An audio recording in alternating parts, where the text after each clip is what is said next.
Summon Sign is brought to you by you. If you want to learn how to support our show, go to patreon.com/laststandmedia.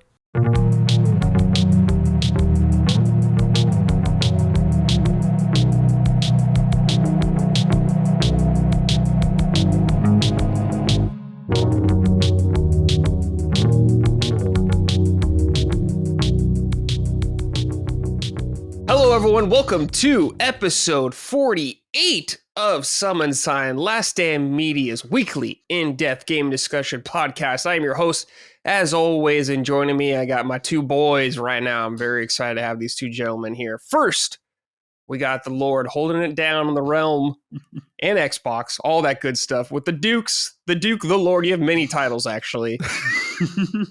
Lord Cognito. Cog, great to see you, my friend. How are you doing? To see you, man. Fresh off the birthday week, I'm rejuvenated. You know what I mean?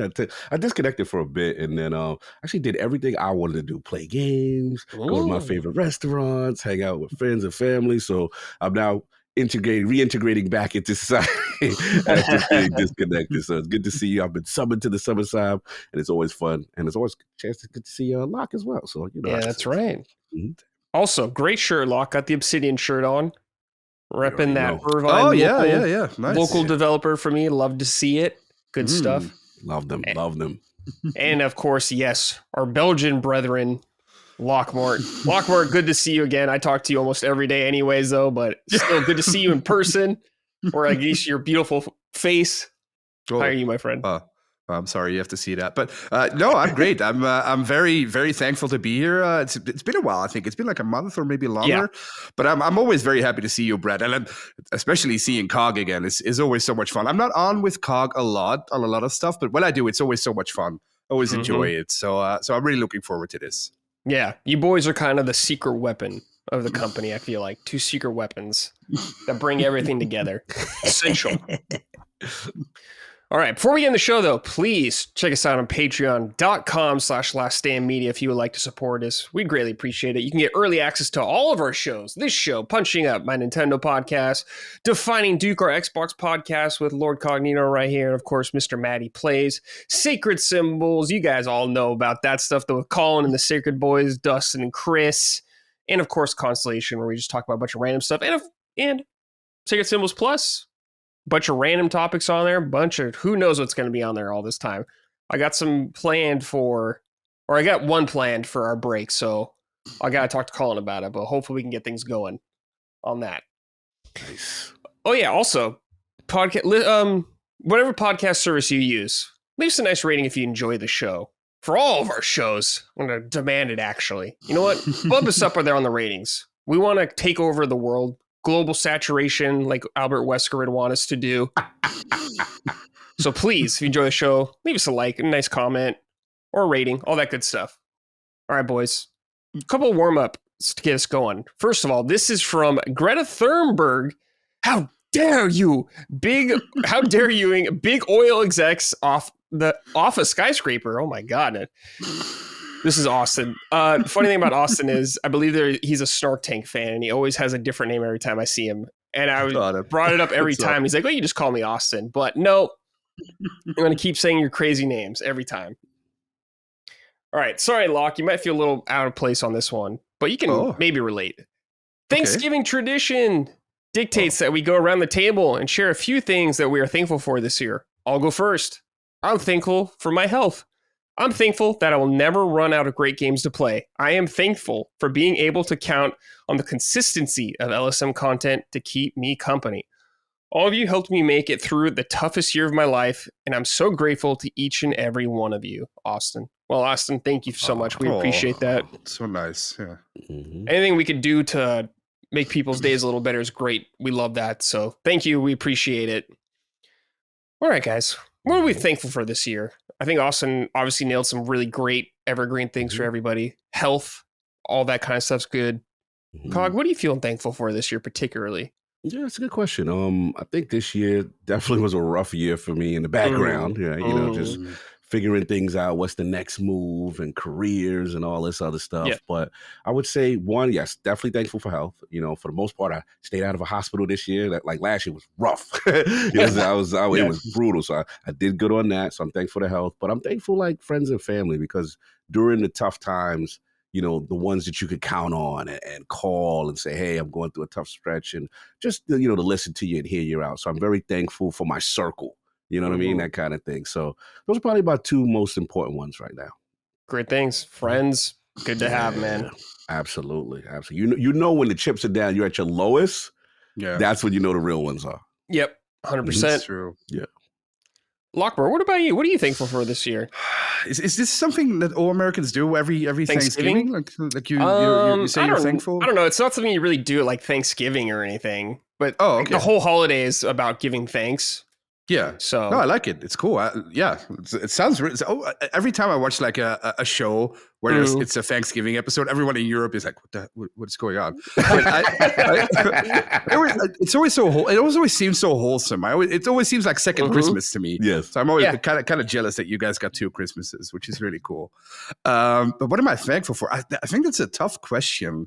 Of course, my friends also. Not really my health, because my health is not the best right now, I think. But I want to say my friends, but mostly my online friends, really, like you guys, for instance. I think I've also had a pretty tough year, or a pretty tough 2 years. But my online friends, and of course my offline friends too, but they already hear it a lot. My online friends have really become really great friends. Like you just said, Brad, we talk every day. We play Overwatch every day, and maybe that's not something to be thankful for, but it's still fun.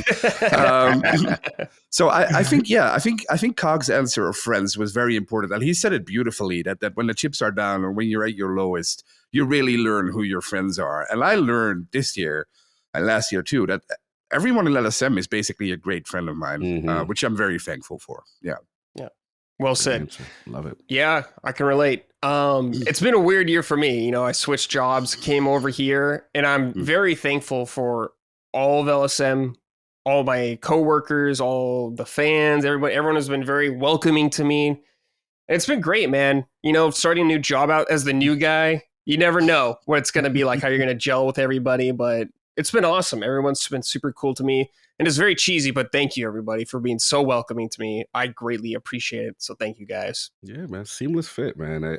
It's funny. I always forget that you're fairly new. It's like you've been here for years. Like you really integrated very nicely, and you're a great addition, man. I really love your content and the energy that you bring to gaming.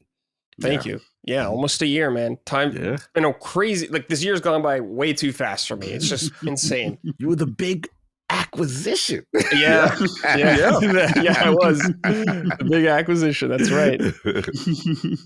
All right. This is from Sotelo74. Lock, has the West risen once again, or will you finally admit that you are a weeb? Oh, whoa. I think, we'll get to it later, but I think there's one game that has the West on the rise again. We're not there yet, because it's been a pretty abysmal year for Western gaming, I think. And for you guys, for the weeps, it's been fantastic. So we're not there yet, but February is going to be you got Monster Hunter. Is Monster Hunter, is that considered late February? Damn. Well, the start of February, we're going to be on the rise again. Yeah. But am I a weeb right now? Well, I've explained it every time I've been on the show, I think, so far. So I'll do it one last time. This was the year for me when I wanted to get out of my shell and wanted to try new stuff, like JRPGs. I used to play a lot of JRPGs when I was little. I used to play Final Fantasy a lot before 10. That was the last one I played, I think, and I really enjoyed them. But after that, I never really enjoyed JRPGs before. So this year, I really put in the effort, and I played Metaphor, I played Persona 3 Reloaded, I played Rebirth. But the problem is, even though those games are awesome, really, truly, I really enjoy playing them, I bought all of those on my PS5, and I have a big couch. And in my couch, I can't sit. I have to lay in my couch. That's how big it is. It's one of those huge, I don't know what it's called. It's like a lay down couch is what I call it. I don't think that's the right terminology, but who cares? So I lay down on my couch when I play these games. And sometimes in these JRPGs, there's not a lot of action going on. So there's a lot of text you're reading. So it happened again with Metaphor. Last time I was on, I told you how much I was loving Metaphor, which was true. I really was loving it. I think I was 15 hours in, between 15 and 20 hours. And then the last couple of times I started Metaphor, I started at like 8, 9 o'clock in the evening. But I'm an old man now, and 8, 9 o'clock in the evening. And when I lay down on my couch and I read text, I'm like, oh, this is... And I wake up 6 hours later and it's gone. Yeah. So it's not the game's fault. Those games are awesome. I really started to appreciate Atlas mostly for what they've done. And Rebirth is one game I definitely will go back to. Well, I will also go back to Metaphor at some point. But these games are awesome. I wouldn't consider myself a weeb because I still prefer Western gaming, but I learned an appreciation for these games, and especially the people who play them. I told you this before, but weebs are so nice. They're so welcoming too. Like every time I tell one of them, like I might be interested in this, they give me like the entire lore, and they give me, yeah, exactly, Cock. Like you get like a lot of advice, but it's always friendly. It's always nice. So am I a weeb? No, and I never will be. But I enjoy those games now, which is kind of a victory for you guys, I think. Yeah, you're kind of like in an alliance with weebs. Yes, because all your friends are weebs, pretty much. Pretty much. That is damn. That's true. You're weeb adjacent. Yeah, you're weeb adjacent for sure. No. Let's not go that. Let's not do that. Let's not go that far. But I appreciate you guys. That's far enough for now. Yeah, I love what you said. Whenever you get back to Rebirth, though, Lock, it's gonna look nice on your Pro. It looks real good. Yeah, I've heard great things. The plan right now is well, of course, Stalker 2. I'm really deep into Stalker 2. And after that, before Christmas, I want to make a video for Hogwarts Legacy. And after Hogwarts Legacy is done, I'll go back to Rebirth. So within the next 3 weeks. Okay. Nice. We'll see. I have to start it over. I know the Lock timetable. I know. Yeah. Still waiting on a couple things that Lock's been talking about for months. So it's busy, man. Yeah. Oh, yeah. I'm not saying you're not. We'll see. We'll see how things go. I'll try. All right, guys, let's talk about it. Stalker 2, big game, finally here. Been in development for a while. It's arrived. It's on Game Pass now, PC for now, PlayStation later. What is it, like 3 months, Cog, I think, or something like that? The exclusivity thing? I would assume it's probably 3 to 4 months. Usually Xbox kind of works in that fashion with their exclusives. Yeah. So it is out now, though. I have not played it, but when it came out, I heard it was a buggy mess at the time when it came out. But you guys have you been playing it at all, Cog? I actually just started it. Okay. I literally just started. Yeah. So I'm glad you guys brought this up, and I have tons of questions. Okay, cool. Are you playing it on Xbox? I am playing it on Xbox, yes. Okay. So, cool. Okay. So Lockmore, you've been playing a lot of this game. You've been playing on PC. Yep. And you really like it so far. Yeah, I don't even like it. I love it. To me, it's my game of the year. By far, even. We'll get into that why. But first of all, it's called Stalker 2, but it's really the 4th game in the franchise. There have been three Stalker games before. Shadow of Chernobyl in 2007, Clear Sky in 2009, and Call of Pripyat in 2010, which were all really close together. And then Stalker 2, which we're getting to right now, is 14 years later. Wow. But it is a true sequel. There's plenty of references to the other games. You're not lost, however, so it really is geared towards new players. It's kind of like The Witcher 3. Let's read this then. Level Wiley wrote in, hey, Summoners, how is Stalker 2 for newcomers to the series? Will you miss a lot of context, or is it a good jumping on point akin to Fallout 3? I know the first 2 Fallouts are considered essential by many, but 3 was when it became mainstream. Is this similar, totally different, or somewhere in between? Thanks and keep it up. All right, sorry, Lockmore. Let's just get that out. No, that's okay. Though. That's a good question. I would say it's exactly the same as Fallout 3. I was going to liken it to The Witcher 3, but Fallout is a way better example, of course. So yeah, great question. It's kind of exactly like Fallout 3 if you've never played 1 and 2. You'll notice, or if you have played 1 and 2, or in this case, if you have played the first 3 Stalker games, you'll notice a lot of references, of course. They'll reference the main character of Stalker. They'll reference a couple of occurrences in those first 3 games. But you're never really lost. The game explains it well to you as a new player. So it really is like a perfect jumping in point. They did that on purpose, of course. They're not going to get people that play 14-year-old games, even though you should. They're great.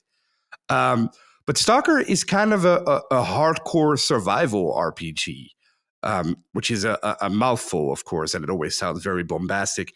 But in this case, it's basically true, because Stalker is kind of like a single-player Tarkov. I don't know if you guys ever played Tarkov, the extraction shooter. Mm-hmm. Yeah. If you've played Tarkov, you will kind of have played Stalker, even though Stalker has a lot of extras to it.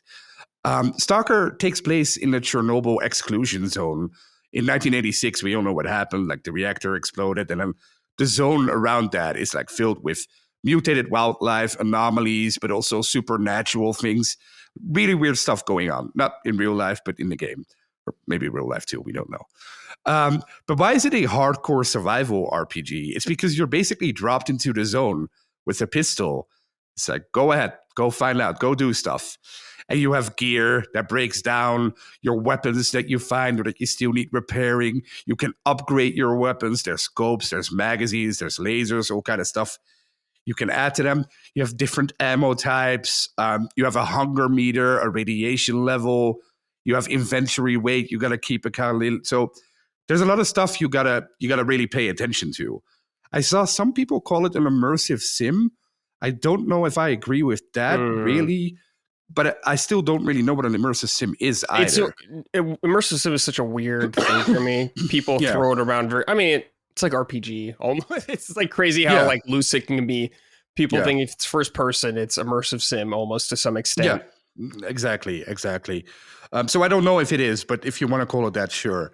There's also no fast travel. There is fast travel, I should say, but not like in Ubisoft games or in Far Cry, for instance, where you click on the map and you just go there. No, you can only fast travel through NPCs in cities. Kind of like Dragon's Dogma 2. If you've played Dragon's Dogma 2, it has the same...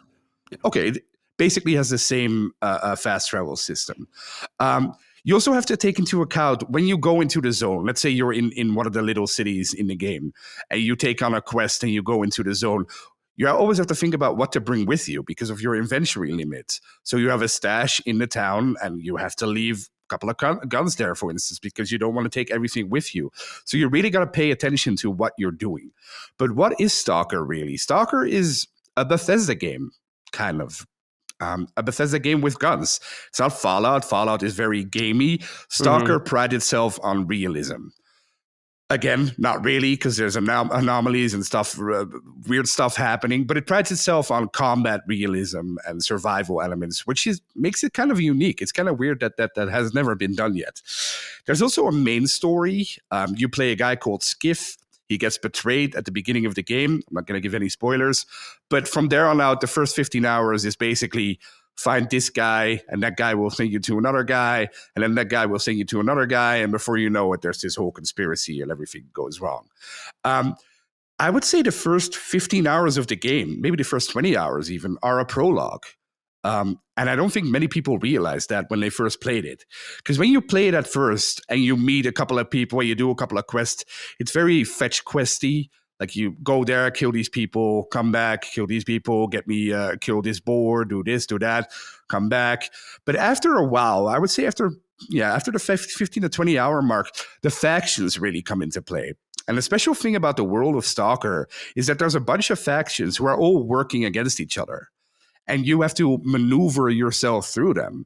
So if you take a job for one faction and you accidentally, during that mission, shoot a guy from the other faction and they see you do that, then that faction will become hostile to you. Kind of like New Vegas, a little bit. New Vegas, it was very gamey again. Here it's a little bit more deep, a little bit more realistic, but it kind of works the same way. There's also a lot of people that try to screw you over. Like the NPCs are not like in generally they are in other games. Like in Bethesda games, most NPCs give you the quest, you do the quest, you come back to them, here's your reward, goodbye. Here, a lot of the times you get a quest, like in The Witcher, for instance, the same thing happens there. You get a quest, you go do it, but then it turns out the quest giver is really the bad guy. Or the quest giver tried to betray you. I did one side quest in Stalker. He sent me somewhere to kill someone or to save someone. I saved the guy, and then they all ambushed me and tried to steal my stuff. So basically, the quest giver was the bad guy. Now, the cool thing in Stalker is that you can anticipate on that and kill the quest giver. Not in cities. They don't allow guns in cities, or at least not at the start. They don't allow you to kill those main character quest givers, or not yet. But you can kill quest givers out in the open and still finish the quest that way. Which is what makes Stalker so special. Like the whole world is very immersive. There's also a lot of choices and consequences in the game. Again, not in those first 15 hours, which is basically teaching you the ropes of the world and the lore. But after those first 15 hours, there's a lot of choices you get presented with, which all have different outcomes. And all those outcomes all sprawl to different settings and different set pieces and different characters. So it really is an RPG in its heart and soul, too, which is very important. The zone itself looks beautiful. It's very dreadful, very dark. There's swamps, there's forests, there's abandoned facilities, factories. You can kind of, people always get upset, but it's true. You can kind of compare it to Metro Exodus, not Metro 1 and 2, but Metro Exodus, kind of the same environments here and there. The rest of the gameplay is completely different, but like that, it kind of is like Metro Exodus. There's also storms called emissions, which are basically rat storms, like they are in Fallout. The enemy AI in Stalker should be great. It's not great yet here, because there's still a ton of bugs. We'll get into that, but it's serviceable. So right now, for instance, if you're at the bottom of a tower and there's a lot of dogs or mutants running around downstairs, and you go downstairs, they try to attack you. But if you're smart, you go up the tower and think, oh, I'm going to shoot them from there. But the AI is smart enough that if you go up the tower, the dogs scatter and they hide, so you don't get to see them anymore. Now, there are a lot of bugs at this moment, which is a shame, but that's also par for the course for Stalker. It always happens with Stalker games at launch, but this time it's a little bit bigger than that. Technically, it plays fine. I'm playing it on a 380 on my PC, which is an okay card, but not the greatest. I can put everything on high and play it just fine. If my DLSS is unbalanced, it goes pretty well. I get a steady 60. In towns, it goes a little bit lower, but it's still doable. It's still serviceable. So technically, it's all right. But the problem is that there's a lot of smaller bugs in the game that are kind of game-breaking here and there. For instance, in the first 20 minutes, one of your missions, or your main mission really, is to get like an artifact. You have like this little detector. It goes beep, beep, beep, beep, beep, beep. No, I'm glad you said this. Oh, you had this too? Oh my God, I was going crazy. I thought it was just me. Dude, okay. That's so funny because we are the only two people I know that had that problem. That's so funny. So at the start, you get like a detector and you have to go into this little, what do you call it? Like a little not radioactive puddle thing. Yeah. Puddle. Yeah, exactly. And normally the artifact pops up, but I had no idea. You probably didn't have an idea either, Cog. So I was walking around there for 20 minutes with my little detector, like, I was like, what am I supposed to do? So I thought, well, am I this much of an idiot? But then I figured, well, okay, I'm gonna have to look this up because maybe the game is broken. And then I checked out a YouTube video, and every video I checked, the artifact pops up out of the little pool, but it didn't for me. So I figured, okay, I'll just restart my game, see if that fixes it. Didn't fix it. I started a new game on a higher difficulty. Didn't fix it. I uninstalled the game, then installed it, and then it got fixed. I don't know why. It's very weird. It's a very weird bug. But that's like a game-breaking bug right at the start of the game. Now, the funny thing is, that's the only game-breaking bug so far I've experienced. I think 16, 17 hours in. That's the only big bug I've experienced. But there is one thing that not a lot of reviews talked about, which is the biggest bug in Stalker 2. I see a lot of people everywhere on Twitter or in reviews say, oh, I love Stalker 2 now. It's amazing. But right now, nobody really is playing Stalker 2. Because what's so special about Stalker is the A-Life system. Mm-hmm. In older Stalker games, there was a system A-Life, and they now made A-Life 2.0 for Stalker 2. And the A-Life system basically means that the whole world keeps on moving, even if you're not there. So NPCs go out and do their own quests. They can get killed. They can get attacked by animals. If you go into a base, the base can be under attack by mutants or by dogs or other factions try to move in. There's basically this whole interconnected world going on in the zone that you're not a part of. You are not the main character of Stalker. You never are. This time, however, A-Life 2.0 is present, but it's not working. The developers have stated that it's not working right now. So sometimes you can see certain aspects of it working, like you can go to a base that's getting attacked by dogs, which is part of the A-Life 2.0 system. But most of the time, it's not really working. So what happens now is you just walk around in the zone and suddenly enemies spawn, like dogs spawn behind you or NPCs spawn in front of you. You can see them spawn in. And that is not how Stalker is supposed to work. Stalker is supposed to give you the feeling that the entire world is happening even when you log off and you're not there. But right now, that's not happening. So right now, people aren't really experiencing Stalker yet. Wow. They're playing a great game. They're playing a great Far Cry. Well, they're playing a great single-player Escape from Tarkov game with Fallout elements. But right now, it's not Stalker yet, which is really funny to people who played the old Stalker games. But it's also not really funny because I quit playing because of that. I have to wait for that patch now. I'm 17 hours in. I'm going to have to start over next week or in 2 weeks, whenever that patch drops. Gotcha. And I think it's very unfortunate for people who are playing it now, are maybe done with it or close to be done with it, and never really experienced the game. It's cool that they love it. That's amazing, of course, but the game can be so much better than it is right now.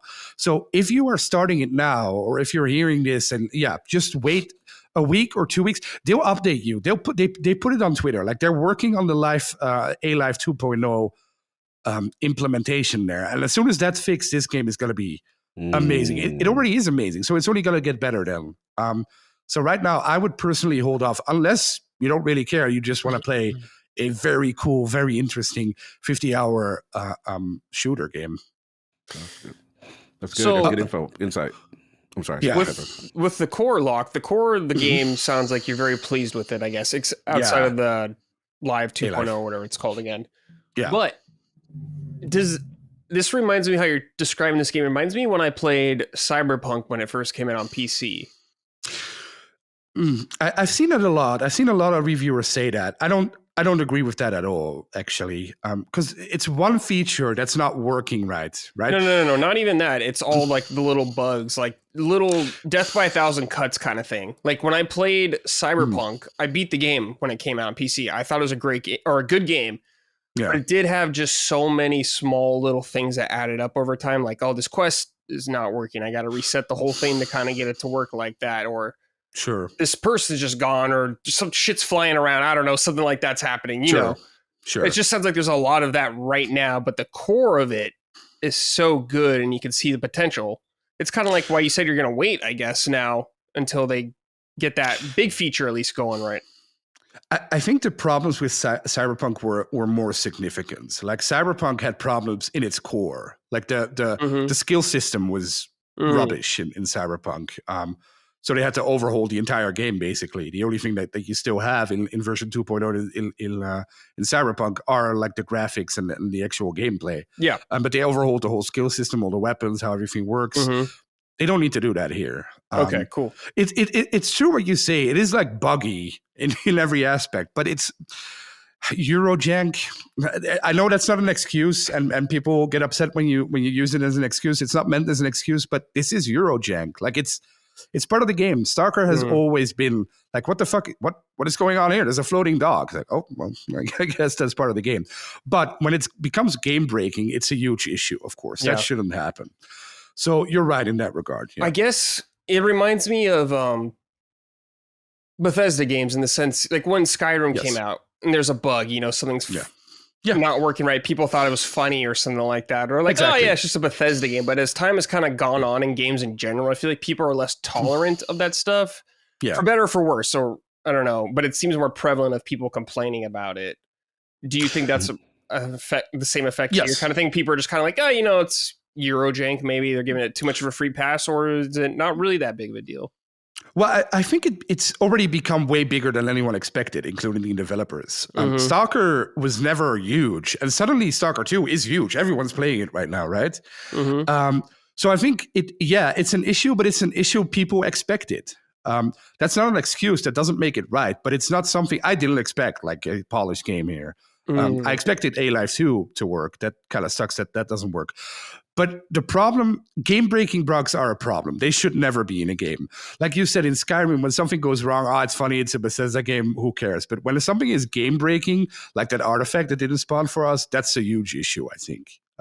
That's akin to Cyberpunk 2, so you were correct there. Do you think it's been talked about so much, though, Locke, because a lot of people are playing Stalker for the first time? and they don't have these expectations of Eurojank You mean like in reviews and stuff, or or online, reviews, new time players. Like I want to talk to Cog about it too to get his kind of Sure, opinion on of it and all course. that stuff. See, but yeah, what do you think?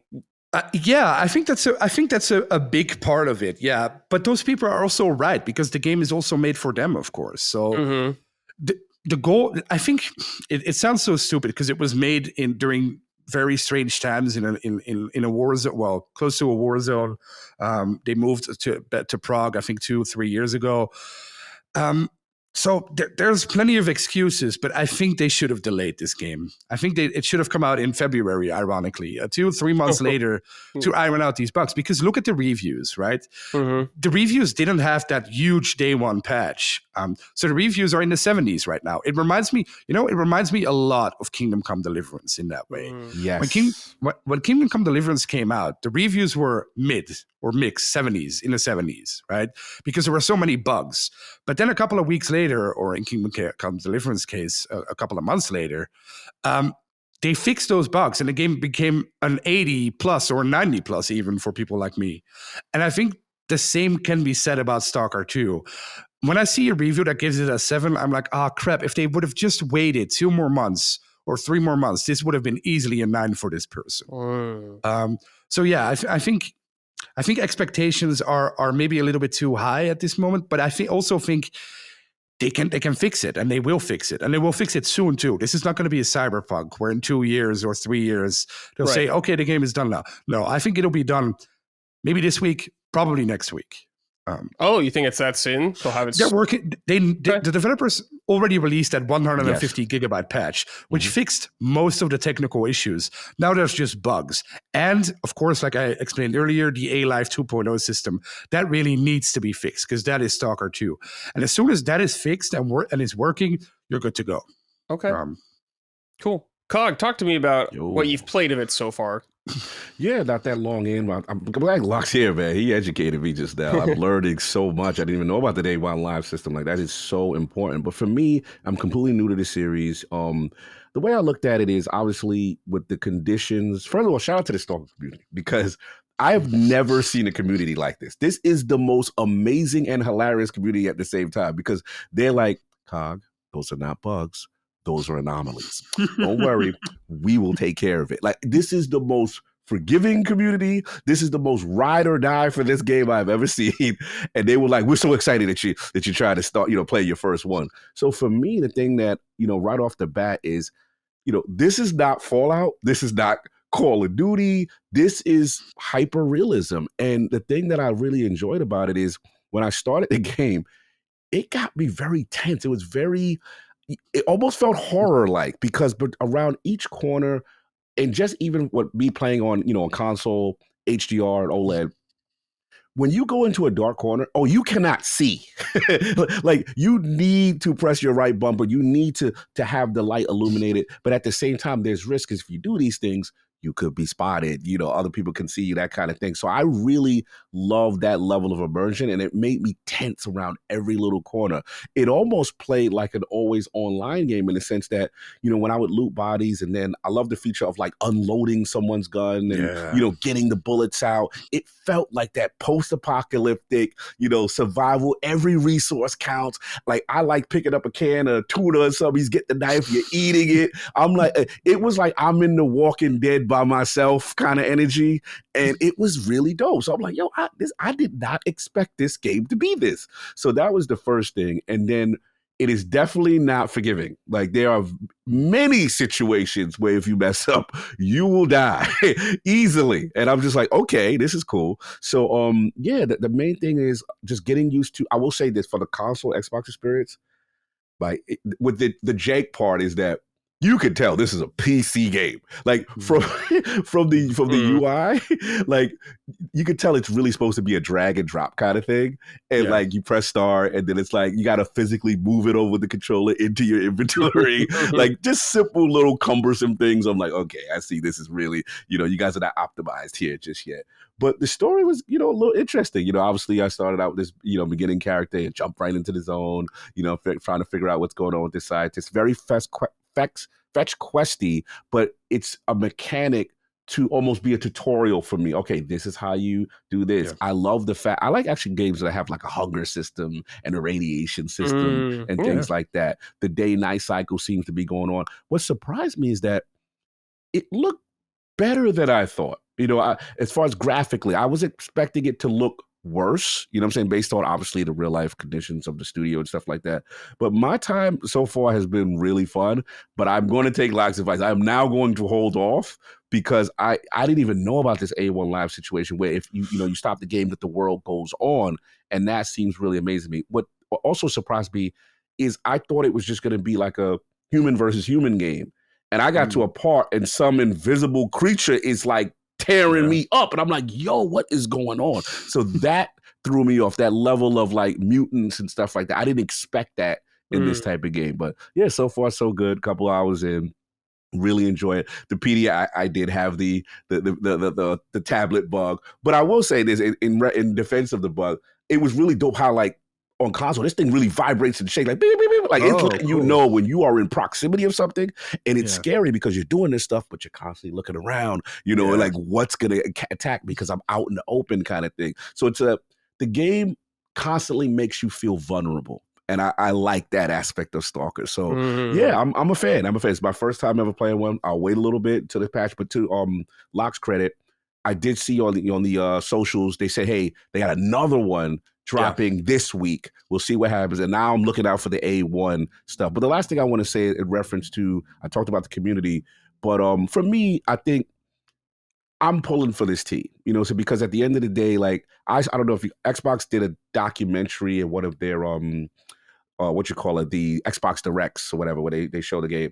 And I remember seeing that studio and the actual destruction and them having to move. And obviously we know the situation in Ukraine and stuff like that. So this was one of the first titles that, let's be honest, in this day and age where you make a buggy game, you kind of get crucified.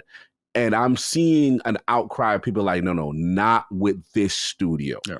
Because of what has happened, because actual people have lost their lives. This game is being created in the mix of a war and a conflict, and people are like, "Nah, bro, we're pulling for you," kind of energy. Now, in fairness, because I think me and Maddie had this discussion, we were worried that the reviews would be skewed maybe a little too higher as a result. People were fair to it, and I've seen guys like S.T.A.L.K.E.R and people like, "Hey, Stalker's good." Not good right now, but it will be. I mean, it'll be eventually great because you see that there's a good game here at its core. Kind of thing. So yeah, that's where I'm at with it, man. But I'm enjoying it, man. Really am. Cool. Are you playing it in English or in Ukrainian? I am playing it in English. What do you think of the voice work? Because I started it in English, but it was at certain parts it was so not. I won't call it bad, but it was so weird. And then I switched over to Ukrainian. I was like, oh, this sounds way cooler because they're the actual voice actors, right. I guess. So.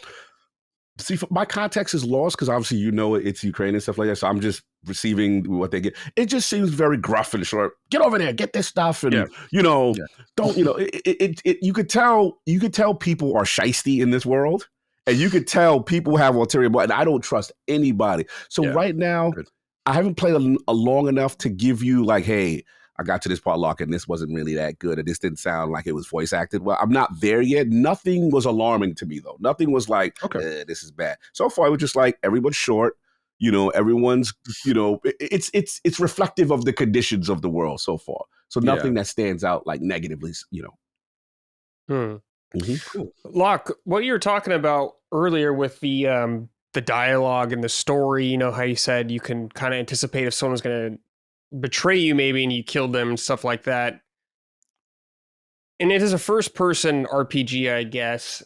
What do you think it does better than its like contemporaries? I guess like Bethesda games. What is it about this that's really selling you on it compared to, because you didn't really enjoy Starfield as much. You tried it twice, I believe. So yeah. What do you think it is about this and how it handles that? That's a perfect example, actually, because in Starfield, I don't think you can kill. Can you kill quest givers in Starfield? That's a good question because I rarely do it. I'm trying to think if I ever killed someone. Yeah, I don't want to say that you can't. I just have not attempted. Okay, because in most Bethesda games you can, right? In Skyrim, you can kill them, but then what's it called? The not the radiation system, like the radiant quest system or something like that. But you can kill main quest givers. If you hit them, they just go to the floor and then rise up again. So I would say that is the main difference here. You can actually kill quest givers, but not only that, you also have way more choices in the way you handle a quest. In Skyrim, which I love, of course. Everybody loves Skyrim. But in Skyrim, you get a quest, go there, do this, come back, get your reward, right?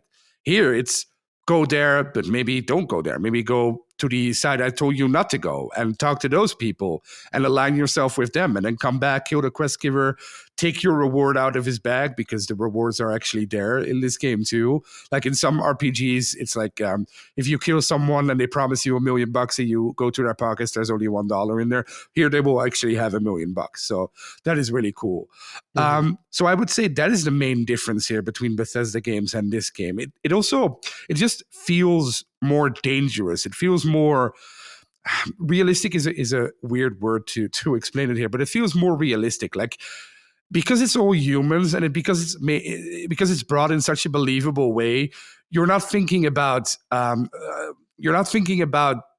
everyone is being a good guy. Like you actually feel like Cog already explained too. You actually feel like you're being almost being betrayed by everyone. So you're always on your toes. You're always trying to find different outcomes. There's been a lot of times where people told me, hey, I have a stash there. Go check it out. And I went to check it out, but it was surrounded by anomalies or other weird stuff. And then I got rid of, or I threw my little bolt. I got through the anomaly. I got this stuff out of the trap. And then I went back to the guy and the guy was like, oh, thanks. Yeah. Oh, I didn't know there were anomalies, but he did know. So the NPCs are way more realistic, which is so much fun. That's what makes a great RPG, in my opinion. Cool. Yeah, it sounds really good. I love stuff in games like where you don't know what to pick. I love when it's not necessarily clear cut, good/bad all the time. That could be appropriate every now and then, but when you just you get a couple choices, you're like, oh man, I don't know what to do here. That's like a feeling I love a lot in games. So that's great. That. Yes. Yeah. And you guys saying the world is really like harsh and very scary, I guess, being out in that world. That's also very appealing to me as a survival horror fan. I always love stuff like that where I'm like, I feel like in danger often. That's good stuff. Yeah, that's how I felt. 100%. Very tense around every corner. It was just, it had a horror feel to it on some level. Yeah, definitely. I was also thinking about you, Brad, a lot while playing this because you wanted to play New Vegas this year for the first time, right? And I think it's not exactly like New Vegas. There's a lot of differences between the two. But maybe it would be so fun to hear from someone who plays New Vegas for the first time and then move over to Stalker 2 to see the similarities between the two. Because you still have like an innocent viewpoint of these games. You've played Skyrim, right? Yeah. I think. Yeah. Okay. I've played Skyrim, Fallout 3, 4. Okay, then you know. Baldur's Gate, Divinity. Yeah. But like, there's still many I have not played. Many. I think you'll love this one too. I think you'll love Stalker. Yeah, it sounds really cool. I really like this more realistic approach, as you guys are saying, survival thing. That all sounds really fun to me. So I'll definitely check it out when it gets patched down the line. Yeah. When I finally beat all these RPGs I have to beat also. So I'll get to it eventually. Infinite Wealth is still there haunting me. I will finish it one day.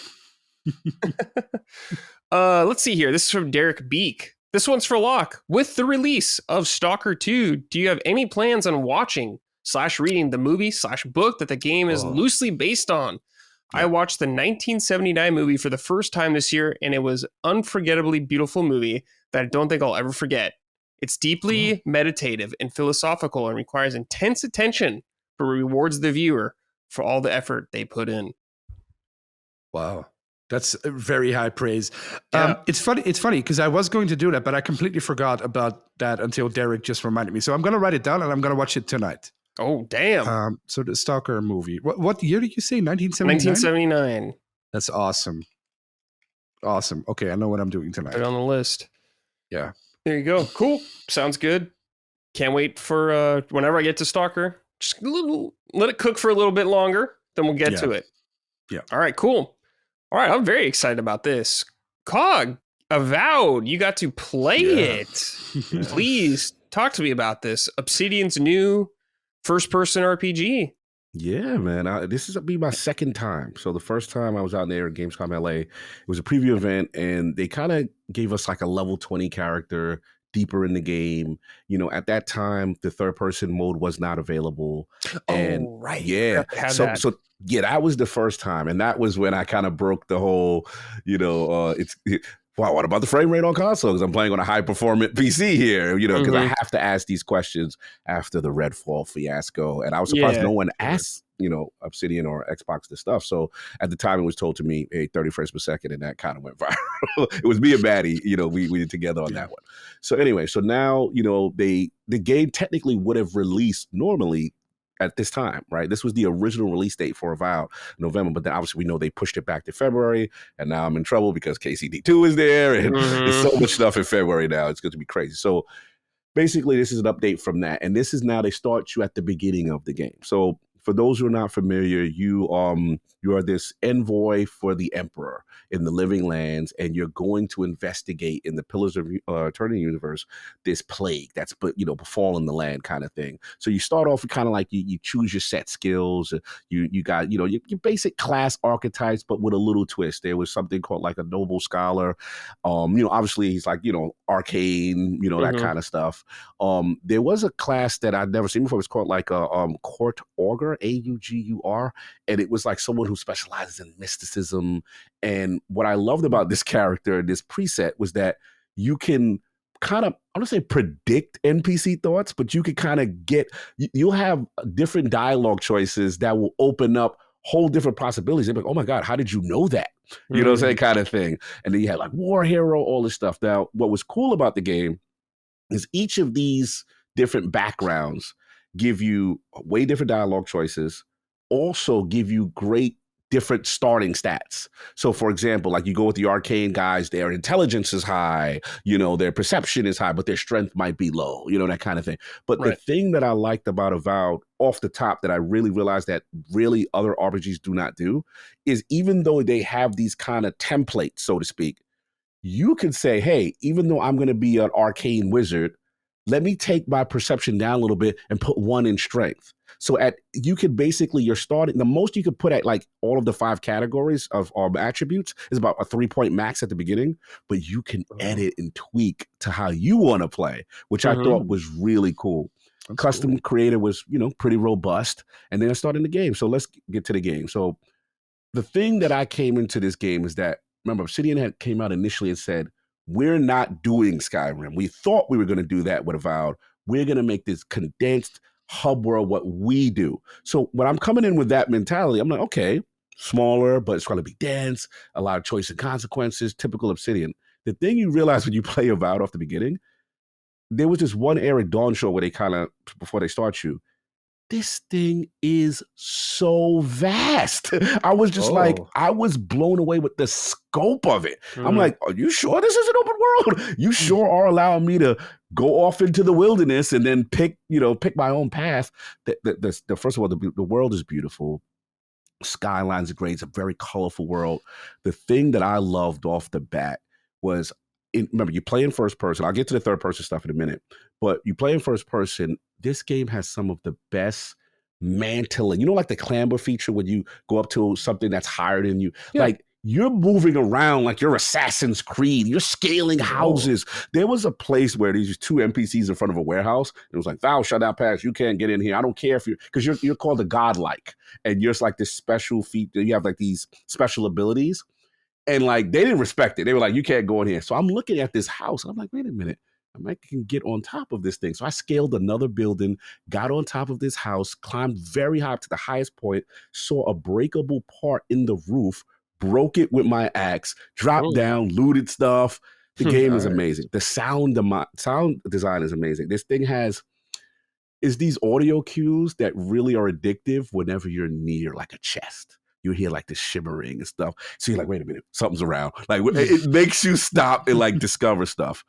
The dialogue, classic Obsidian. Like what you said, Brad, you know how like you get to those points in games where even the way the game started, you had like this little NPC who kind of saved you. He's like a little squire, and like he's like, "Oh my god, sir! You can be mean as hell to this character. You can be amazing to this character." I got to a point where we got to another NPC who was locked behind, in a jail cell, who was jailed, and in classic Obsidian form, not only is the dialogue choices are great and go divergent paths, but the NPC, your companions, they interject every 5 minutes. "No, sir, I don't think we should let her out. Well, she's in there for a reason," and then you have all these choices. And a couple of playthroughs I played were so different from what Addict played. I'm like, wow, that happened? So again, classic Obsidian. I would say Larian is probably the champ right now when it comes to that. But Obsidian is right there. So that's the first thing. Let me see what the AJ White wrote in real quick. Hey, Summoners, my question is for Cog. About Avowed, Fallout fans regard Fallout New Vegas as the best in the series for having better choices and consequences, writing, world building, etc. Do you see a possibility that, in what you've played so far, this has the potential to rise over Skyrim as one of the great medieval-style RPGs? I'm skeptical from what I've seen of the game, but I'm excited to check it out nonetheless. What does it do great that the Elder Scrolls games do not? Looking forward to hearing your thoughts. So I guess you're talking about the dialogue already, and you're very impressed with it right now. So sorry, I didn't want to interrupt you. No, I'm glad you stopped me. No, this is a great question. Look, I've played a slice of a game, right? So I got to be in perspective. I'm never going to be disrespectful to the great Skyrim. I'm just going to tell you what I feel it does better and things that are to be determined yet. So what it does better is, it's going to be slanderous, but Obsidian has lapped Bethesda, in my opinion, in terms of choice, consequence, and dialogue. Classic Bethesda, even like, what was it, Fallout 3 with like Megaton, right? You have it could go a different way, and you can blow up a town, so to speak. This is Avowed is that on steroids.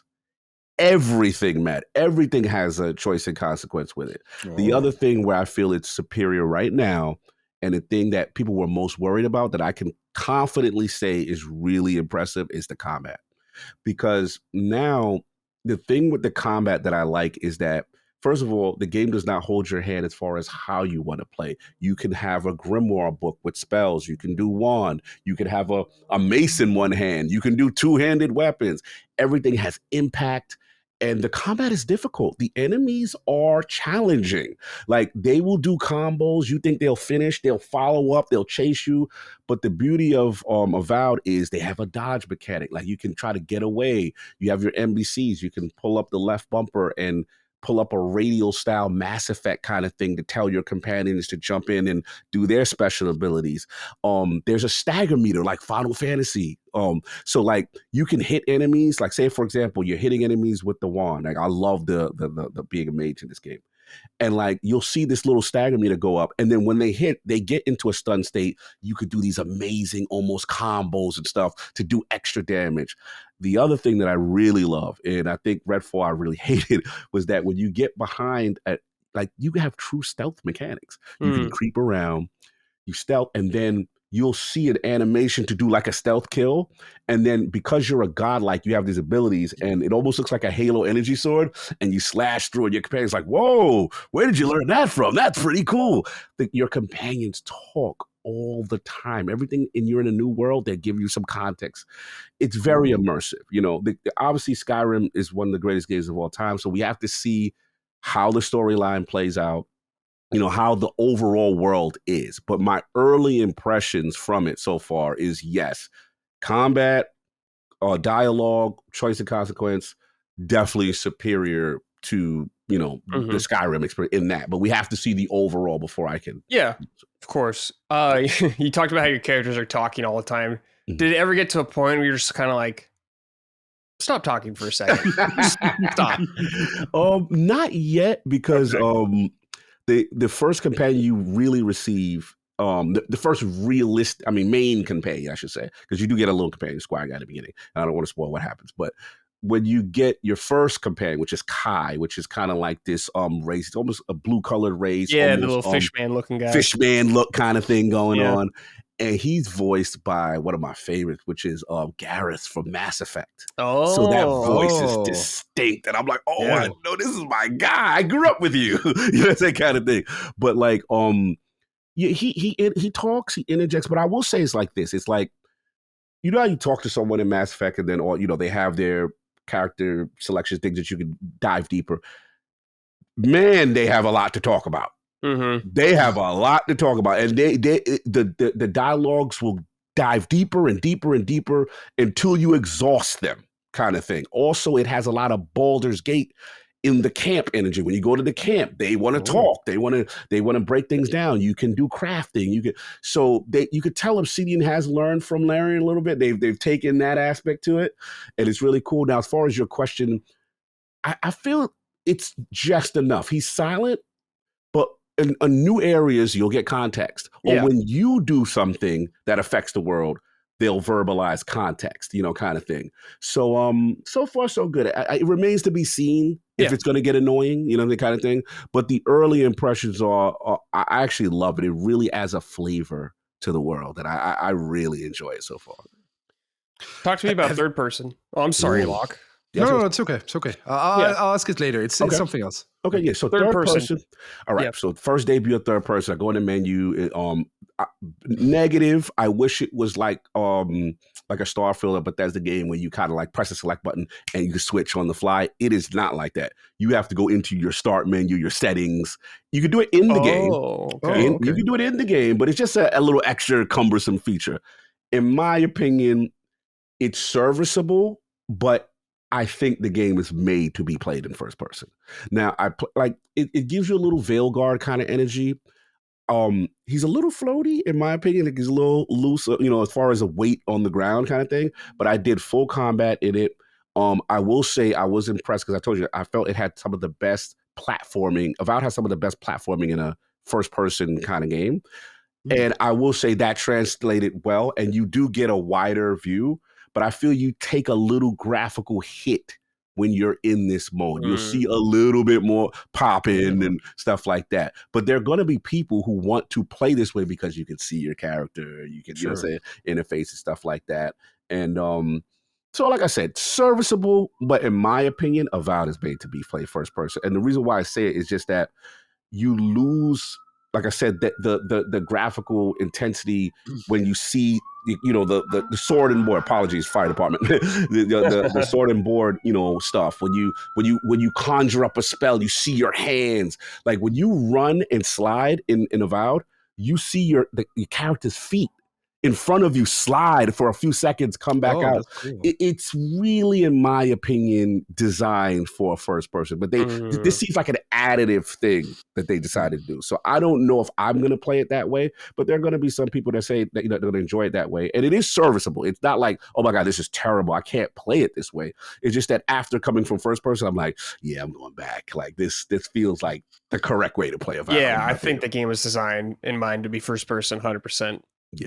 Go ahead, Locke. Did they show you many locations or many biomes? Because I wonder with Avowed how the cities are going to look. Are there cities, big cities? Yes. So I'm sorry, please continue. No. I was going to ask, can you tell us a little bit about how those look? So where I started, you're on your way to Dawnshore, which is one of like the first towns, right? And there was like a mini little city. Dawnshore was the big city, and then this was supposedly their smaller outskirt. And this thing was dense as hell. There's shops, there's NPCs going back and forth, and then I would say, this is what impressed me, Locke. This was supposed to be a smaller section to lead to their bigger biome. And this thing, I could have spent 30 to 40 hours, and I didn't see all of it. Oh, shit. And the fact that, remember, not only is the world dense and it's beautiful, remember I told you about the platforming. There was a section where I got to a lighthouse, it was an abandoned lighthouse, and I scaled this thing. It was so high. I felt like I was in Assassin's Creed, the game. I was so high. And then I was able to look around the world and to see what's going down the horizon. And I'm like, this is how big this little area, this quote unquote little area is. So the scale is way bigger. They were humble about the scale of this game. Okay. It is way bigger than you expect. And if this is the prelude to one biome, And apparently there's 8 of these. Wow. Oh, yeah. Wow, Obsidian. This is, you're not open world, but you're flirting. Mm-hmm. Is it like the Outer Worlds where you're basically going from one biome to the other, but they're not really connected, or how does it work? That's a good question. It feels like Outer Worlds. It feels like this is this one area, and I'm going to assume they're not connected because I remember from the beginning of the game, we took a boat to go to the first area kind of thing. So I'm assuming, again, I haven't played, we haven't got the full game yet, but I'm assuming it's probably going to be like that, where they're not like you could just walk seamlessly, from all of them kind of thing. Sure. But they are, when I put it this way, when I opened the map and I saw the scale of this one biome, that could have been someone's game, in my opinion. I was just like, this is pretty big. This is pretty dense kind of thing. So that was the energy. Awesome. Oh, yeah. So you talked about character creation and all that kind of stuff. When you talk to someone, does your character have a voice? Do you see your character at all during these conversations, or is it just locked into first person? Love it. This is where they learn from. They took some Larry notes. So what they did is, what I love is you talk to your NPC, you have your choices, right? But then when it's your time to respond, the camera goes back, you see your full NPC, how you create it. I love that. Now, no voice for your NPC talking back. You don't have that. You'll have some, I told you, some NPC interaction, but the beautiful thing about Avowed, this is where, to me, they've kind of, again, they've elevated, they're really fighting now, is they have this kind of like a, let's say like Locke made a good example. He's playing, one of these weeb games and they're going into all this dialogue, right? And then, sometimes you're like, damn, what was that? What did they say earlier? Because now you're at the part of the choice and you press X. There's this whole like, I don't say like a glossary, but matter of fact, Metaphor does it to an extent. You know how Metaphor, when it's like a log of the conversation. Yeah, you can see there's like a text log. Right. Yeah. So you have that, but where Avowed takes it to the next level is like terms and things that you don't know, they're highlighted. And then you could dig deep and say, okay, what does that mean in the living lands? What does that mean about a god like? And they'll break all that down. So it's done in such a cool way conversationally that like you never lose track of what's going on, kind of thing. And I actually love that. But yeah, to your initial question, that it's handled really well. And I think this is where they're showing their masters of their craft. It's so, and what I like is, because I know like a lot of the arguments right now with Veilguard is like the perception of choice, right? No, you can be that. Like you can be a jerk. You can be like, the game is not trying to like necessarily hold your hand and force you down, positive paths, so to speak. You could go there, so that was really refreshing. Cool. Let's see here. Go ahead, Locke. Yeah. When you talked about the glossary, that's from, they also did that in Pillars 1 and 2, which I never played Pillars. Okay. That was going to be my question. So maybe maybe you won't know, but is there a big connection to those games that you know of, or is it just it takes place in the same world? Yeah, same world. They are definitely references that I'm like, okay, I never played a Pillar game. I wish I did, because I could tell this. I would be getting extra context here, kind of thing. So yeah, they definitely have that for sure. Okay, cool. That's awesome. Nice.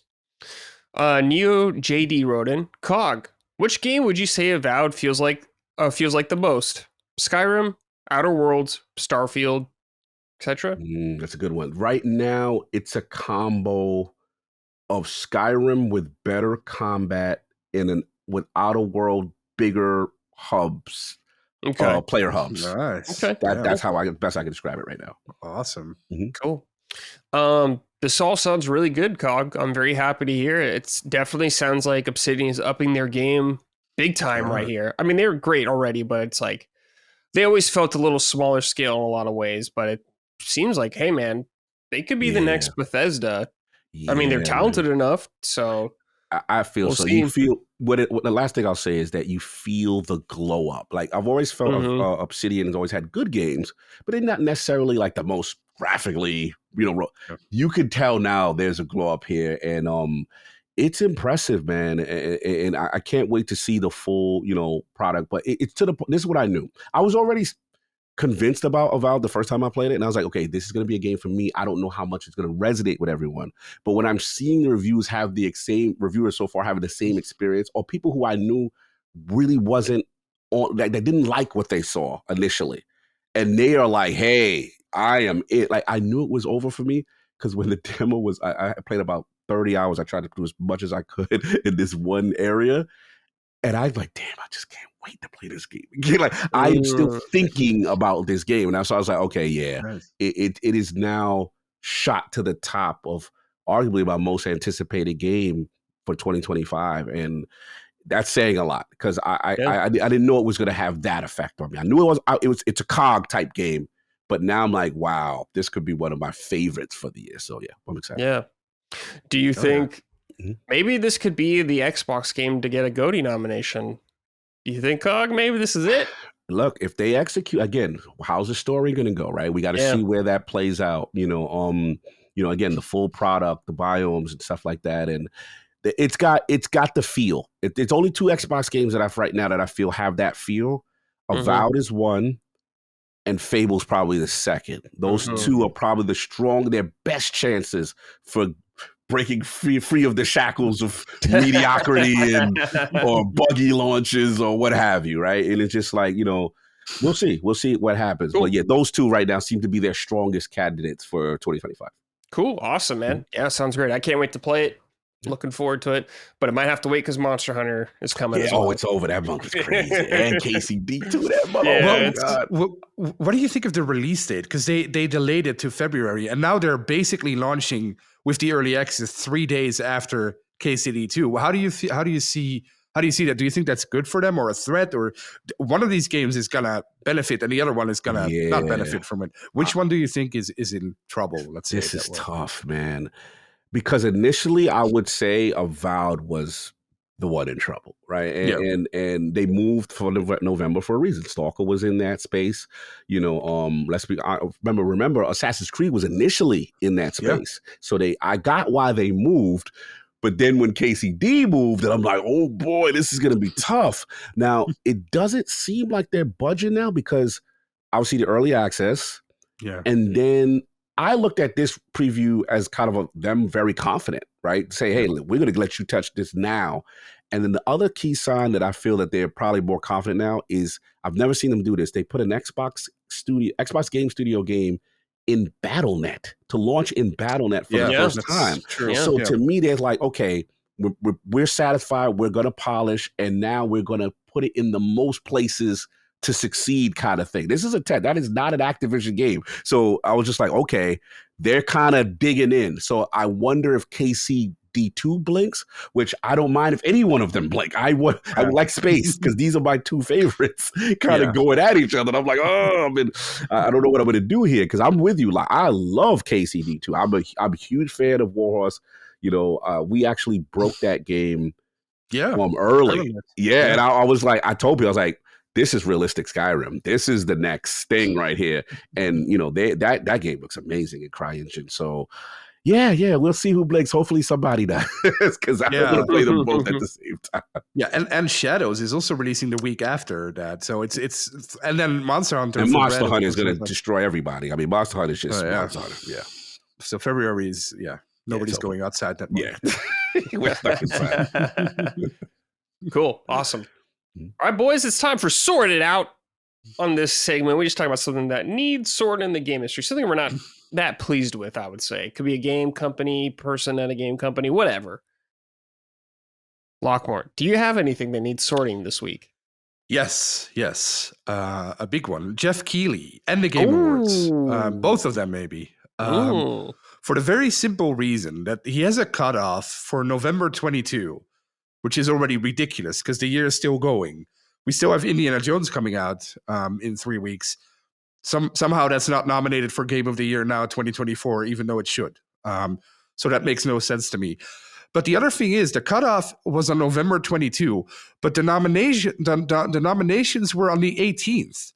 Like he put those out last Monday. Stalker 2 came out on the 20th. Between those two, doesn't make any sense. Makes no sense whatsoever.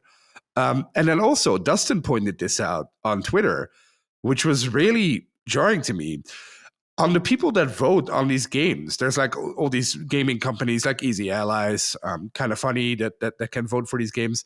There's 2 companies on there that don't exist anymore. What's Good Games and Game Informer. They took them off that, but they that took them was off. there. Okay, They did take them off. Okay, but still, okay, that's good that they took them off, of course. But for such a big event or company, those shouldn't have been on there. Yeah.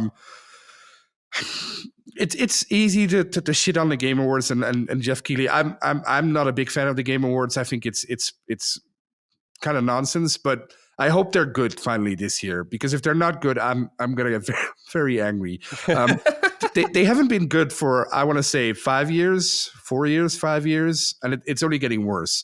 So please make the Game Awards good again. And have the Game Awards in February, like the Oscars. Yes, February, so that every game March, from this year can be in there. What if I don't know, Cog, you will notice, but what if Indiana Jones is a 10 out of 10? What then? Yep, I always tell people the same thing. That's why I don't like that. Yeah, they do that. I agree, 100%. You're preaching. That's why I do the New York.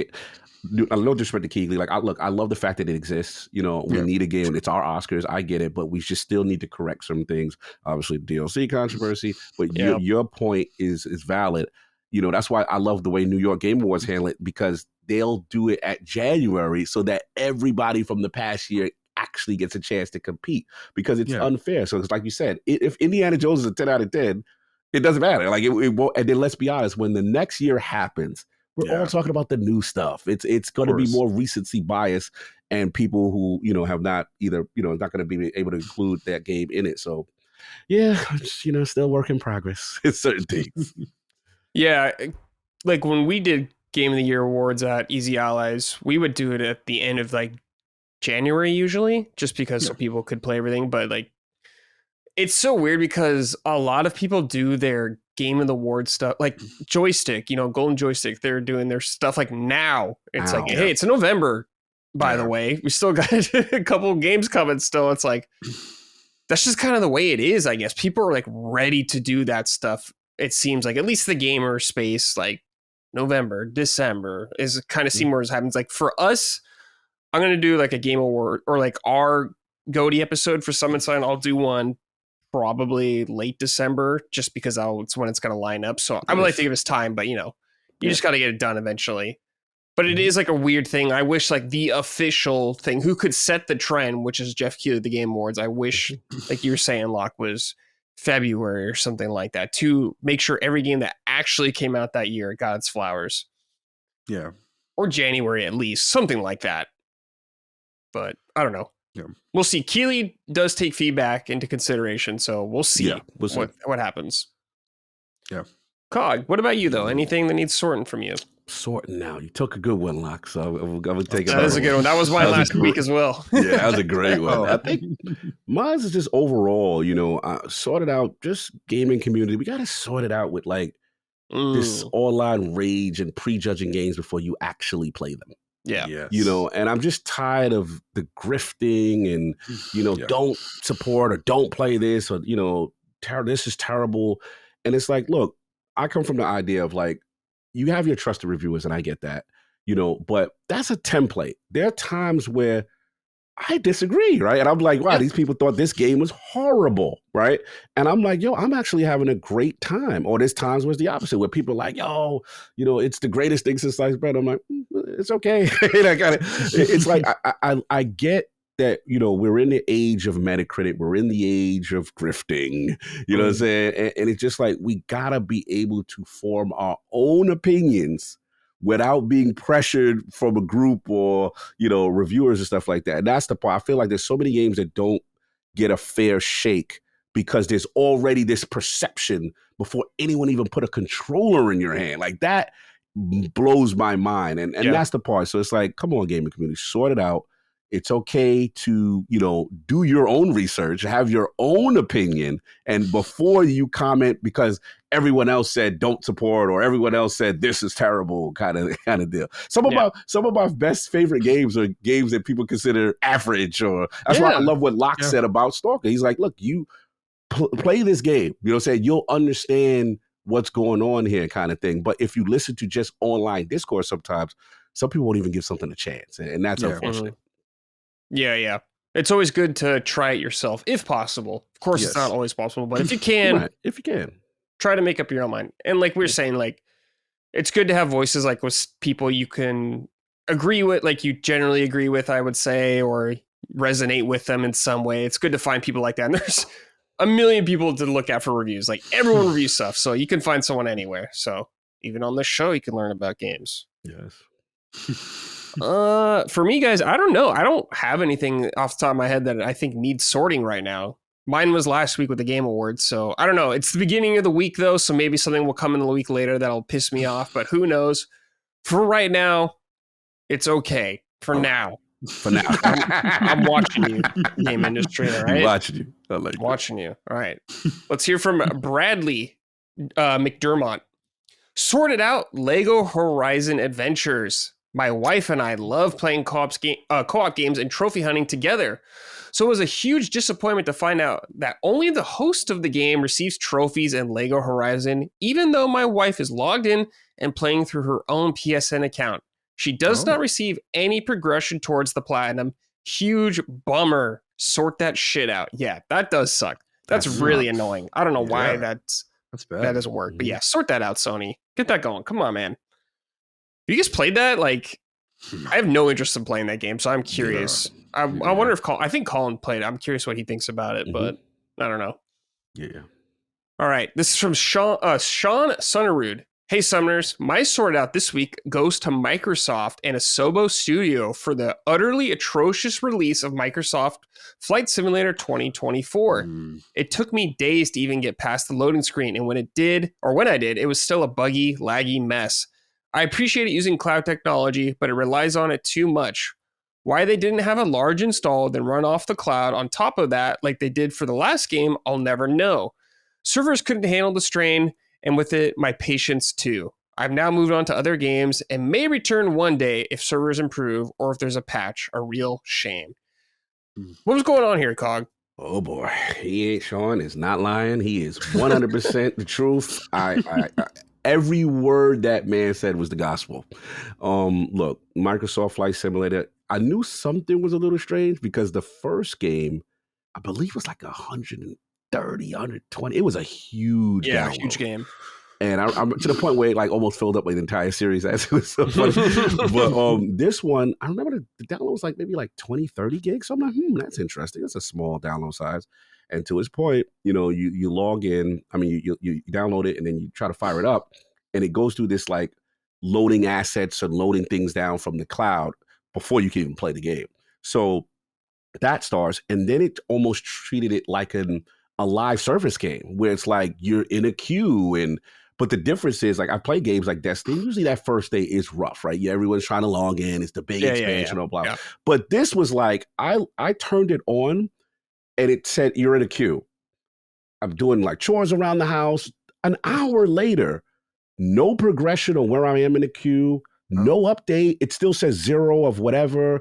I'm like, oh no, like this is horrible. So I'm like, all right, give it a couple of hours, maybe later on the night. Same thing. Like for a full 24 hours, I could not log in a Flight Simulator at all. I was just like, this is horrible. Wow. So clearly they've made some internal decision to launch or put things client side on the cloud.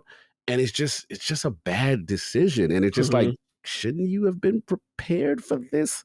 Look, I'm an IT guy. I'm very forgiving usually with things like this, but this was really handled bad. I knew, what I knew it was bad when they was like, oh, it's a caching issue with the server. And then the developers providing updates, but then they turned the comments off. I was like, oh yeah, y'all going through it right now. So there has been a patch. I was able to log in the next day, but to Sean's credit, it's just so much loading between just the screens and stuff like that. So I think they've made a bad technical design choice, or how they approach this game. And it's a shame because the game looks beautiful.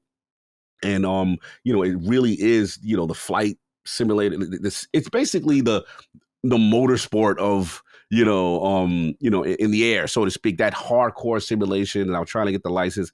My main thing that I really, as a casual person who doesn't really play these games that often, the thing that excited me about this year was that they actually had a lot of gamified things like, rescue missions, and you could go walk outside the plane and the creator character. And I can't get a chance to do those things because they're forcing me to do a license, and then I got to do 1,000 loading screens to do it. So I kind of was like, all right, Flight Sim, until you get your act together, I'll be back. It's just rough.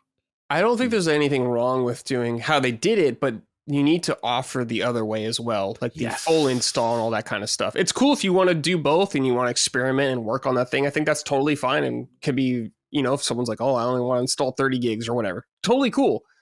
But just give you the option to do that right now when you're still working it out, because that is a damn shame. I heard about this, and I saw the Steam reviews. It's like, rough right now. Yeah. Rough out there. Brutal. But okay. All right, this is from The Gibbon. Hey, Summoners, my sorted out at the moment is simulator games. Stand down. I searched simulator on the PS Store recently, and the list is endless. From Bum Simulator to Food Truck Simulator, and literally everything in between. I appreciate that there is considerable variety between them, with some being really simmy, while others have you being deranged goat. But can we please stop with them now? Thank you for listening. I'm off to play Podcast Listen Simulator. Keep making great shows. Take care from everyone's least favorite country, the UK. Oh. But there are a ton of simulators, yes. And some of them are so different from each other. Like Gibbon was saying, Goat Simulator, goofy ass game. I don't know if you guys ever played that, but it's pretty funny. Sure. Goofy game. Yeah. Like Ben was playing Card Shop Simulator. He was loving that. Power Wash Simulator. Power Wash, I played. Yeah. It is so weird. Like, is Farming Simulator the one that started it all? The simulator thing? That's kind of like where I heard the insert something simulator game. SimCity. Like, but SimCity is like, Sim starts first, but like something simulator. Yeah. Which was I don't know. Which one was the first simulator? Yeah, that's a good one. I don't know. There was like Trucker Simulator or something like that. There's like, it is really insane how much there is a simulator for everything. It's crazy. I kind of like that, though. I kind of like that there's just these dumb simulator games for like anything you could think of. I don't know. There's probably podcast host simulator. There's like influencer simulator. There's everything. I think it's so funny that exists. But I know. I can imagine going on PSN and just searching it, or Steam or whatever, Xbox, and just like infinite stuff. You're just like, okay, I don't even know where to start. Okay, dudes. It's time for Keep It Up. This is the exact opposite. Stuff we're pleased with in games right now.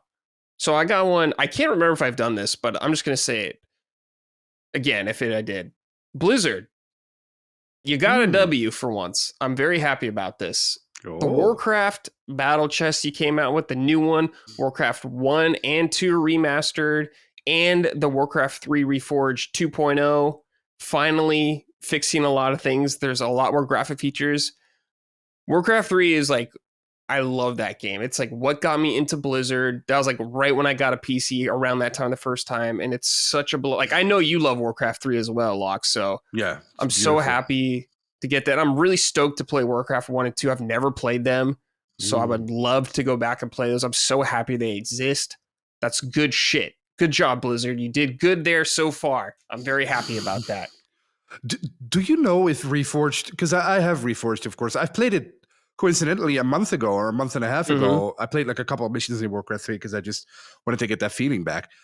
This is 2.0. What did they do? Do you know what they fixed? There's like a lot of I think they fixed the ladder, first of all, for like multiplayer. Okay, the online because it was borked. Then they did a lot of graphics things like you know how they have the graphics mode, like the newer graphics mode? They have like a lot of tweaks now. You can do stuff in between that kind of stuff. Like a lot more sliders for individual things, not necessarily just black and white. They added a lot more so you could play with different heroes in like multiplayer. You can use like a Thrall skin now for the shaman in multiplayer and stuff like that. Or, other characters. There's probably an Arthas. I think there's an Arthas for Paladin and stuff like that. So cool stuff that you and me would be like, exactly. Yeah. We're like, stuff awesome. Like that. So that's all really good. But I'm sure there's a huge list of stuff like that. But I just saw people, and I saw some people in the Warcraft 3 community very happy about it. So that's good stuff, man. Good job, Blizzard. It took you a long time to fix some stuff, but I'm very happy that you guys did. Good to hear. So, well done. All right. Lockmore, anything for you this week? Well, I have GSC Game World, the developers of Stalker 2, Mm-hmm. because they released a sequel 14 years. They've been working on this for so long, and they actually did it. They released it. It's a damn shame that it's filled with bugs and like issues and stuff. So you can excuse them because they're in their country is at war and they had to relocate and stuff. So it's made in dire circumstances. But I think it's amazing that a developer actually worked for so long on a sequel and it actually came out and it is the game the fans of the originals wanted. Because as we'll see later on with Dragon Age, for instance, or other games, normally when you get a sequel this late, it's never as good as the original, or almost never as good as the original. But here they actually did it. They made a proper sequel. It's great for Stalker fans. It's great for new people. So great job to them. Fantastic. Excellent. I'm just going to add on because why is it similar? my keep it up is to say it was actually the Stalker 2 community. I've never seen a community like this. This is probably one of the most passionate bases I've ever seen. And just, I like the positive energy of just like, hey, we're going to support, very helpful. And then don't worry, that's an anomaly. Don't worry, we're going to fix that. We got this. And I'm like, okay, like I've never seen this before. Like I'm so used to the era of something comes out and it's buggy, there's imperfections, and you bomb on the developer. That's what I'm used to. And this was like, oh, we're not doing that here. Not with CSG. And I'm like, wow, like it was just refreshing to see like, not that they were making excuses, but you could see this community is so passionate about this game and the fact that they're getting the game that they want and they're willing to help the developer in the modding space or whatever they have to do is pretty amazing to me. So I thought that was one of the rare positive things in gaming community instead of just dog piling if something goes wrong. Mm-hmm. All right. This is from Card Captor Corey. Hi, blog. This powered trio's names. That's our form of all three of us. That's our name, blog. Keep it up, Sony. It was great to hear about the PlayStation Portal being able to stream games from the cloud. I hope they continue to have updates for this device. I'd like an update to where I could use it as another controller and turn off the screen. Corey. Yeah, that's a great update. I'm happy to see that's good stuff. Especially with now we're getting a handheld from them eventually, or they're working on one. Who knows if it comes out eventually, but recently with Xbox saying that, Phil talking about it. So the handheld space is heating up again. It's like we're back in the 90s, boys. It's very interesting. Vita energy. I like that. Mm-hmm. All right. This is from Ben Perkins. Shout it out and keep it up to .emu. I played TMNT Shredder's Revenge when it came out in 2022, and it was an excellent beat 'em up that captured the joy of playing TMNT games back in the day. I recently just started playing Streets of Rage 4, and it's also an absolute banger. Yes, it is. The gameplay, artwork, and soundtrack are incredible. Metal Slug Tactics just came out, and it's currently sitting at a 79 on Metacritic. I haven't tried it yet, but it looks like it's another awesome game, and I can't wait to check it out. Yeah, I would like to play that too as well. I would like to check that out. I love tactic games, and I love Metal Slug already, so I need to get to it eventually. Yeah, but yeah, I don't know if that's how you say their name. Dotemu. I think it's Dotemu. Yeah, I don't know how they're French, right? I believe so. Yeah, yes. Oh, damn. Well, screw him then. Hey, don't Dotemu Slim. I like the boys over there, man. Sorry. Yeah, they're good.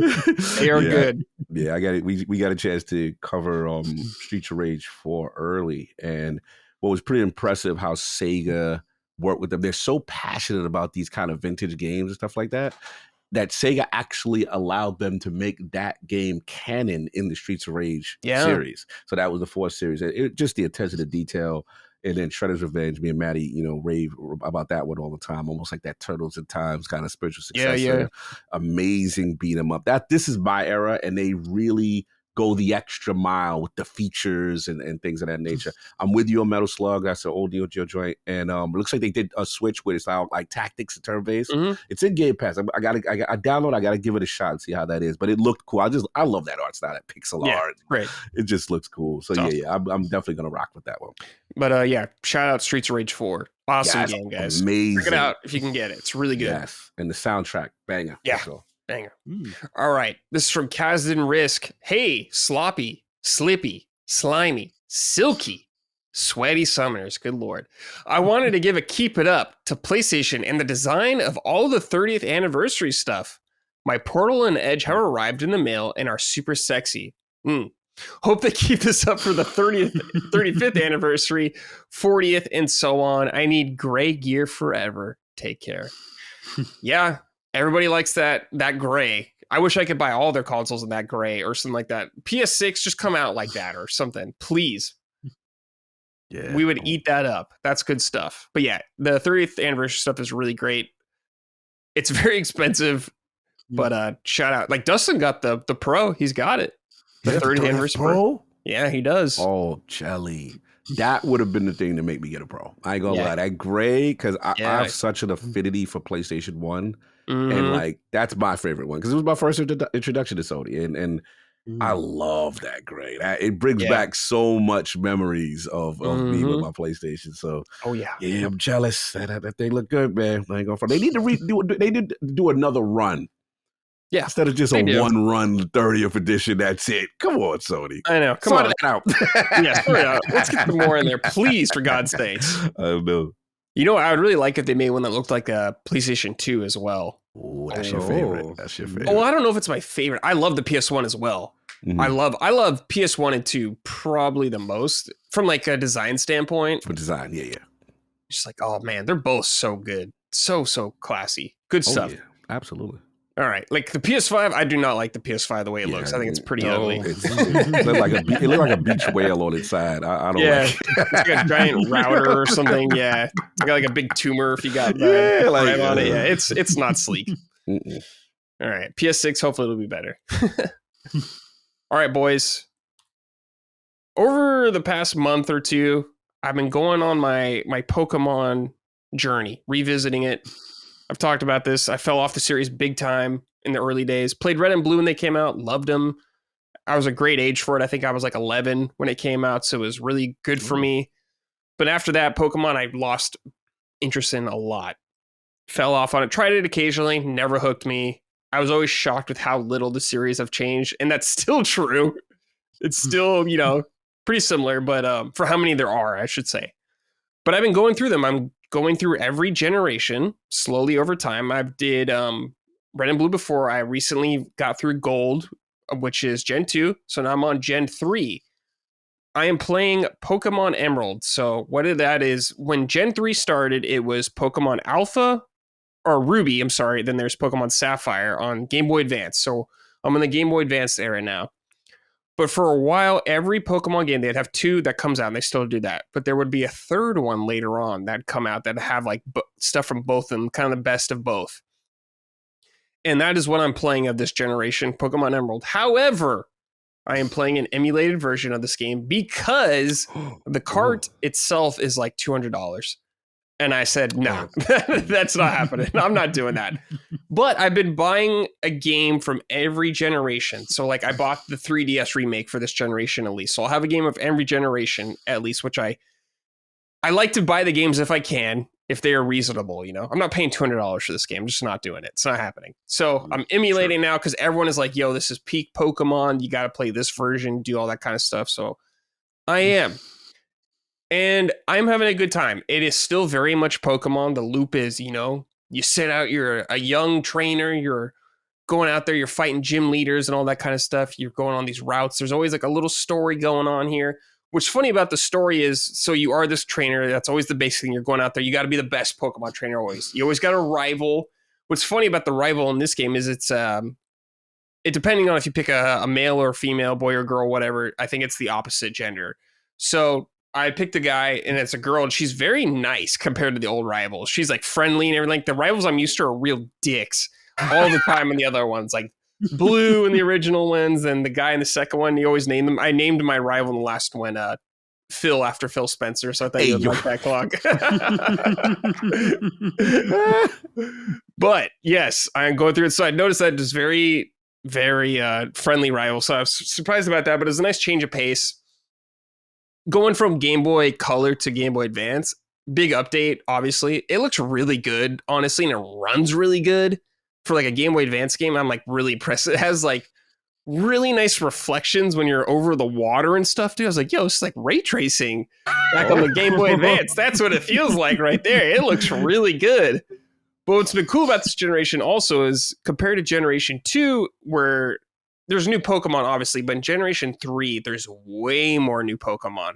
So I'm finding out all these new Pokemon I never seen before. But the problem with this is, so you catch a Pokemon for me, double-edged sword here. I usually, if I use a Pokemon, I give them a nickname because they're my Pokemon now. I give them a name. But in that with that, though, I never remember what they are actually called, what kind of Pokemon they actually are. So I have no idea what a lot of these Pokemon are. They just call them, like, my main one I started with, it's Mudkip is the one I started with, the water one. I named them Slippy. So their other forms, I have no idea what they are and stuff like that. Like, there's this one Pokemon I got, it's a sloth. He's like a sloth. He looks like a sloth, obviously. I named him Stoner because he looks like a stoner. And I just don't remember what he's called or anything like that. So I just don't know what these Pokemon are called, but they are my Pokemon, and they just have these dumb names, and that's what they are to me. They are my dumb Pokemon.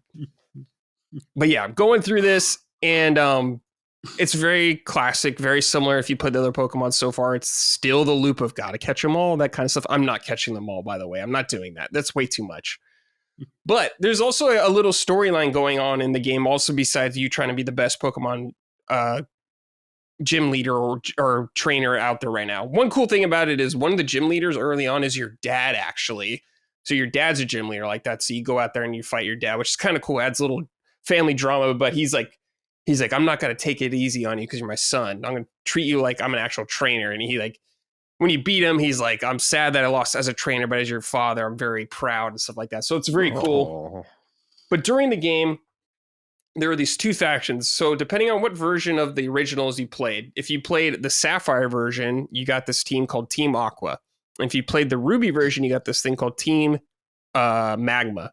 These are essentially like eco-terrorists, I would say, in the Pokemon universe. Yeah, it's like Team Aqua wants to have more water and like oceans on the world.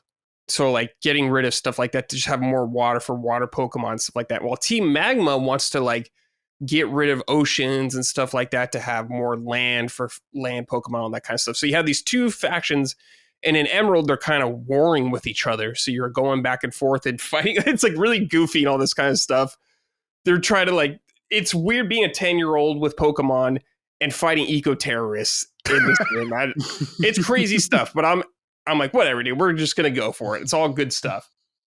But what's funny about Pokemon also is it's a very like friendly universe and jolly like that, but there's some dark lore in Pokemon games occasionally. There's always some really dark stuff. Like there's a Pokemon graveyard with dead Pokemon and stuff like that. People mourning their Pokemon.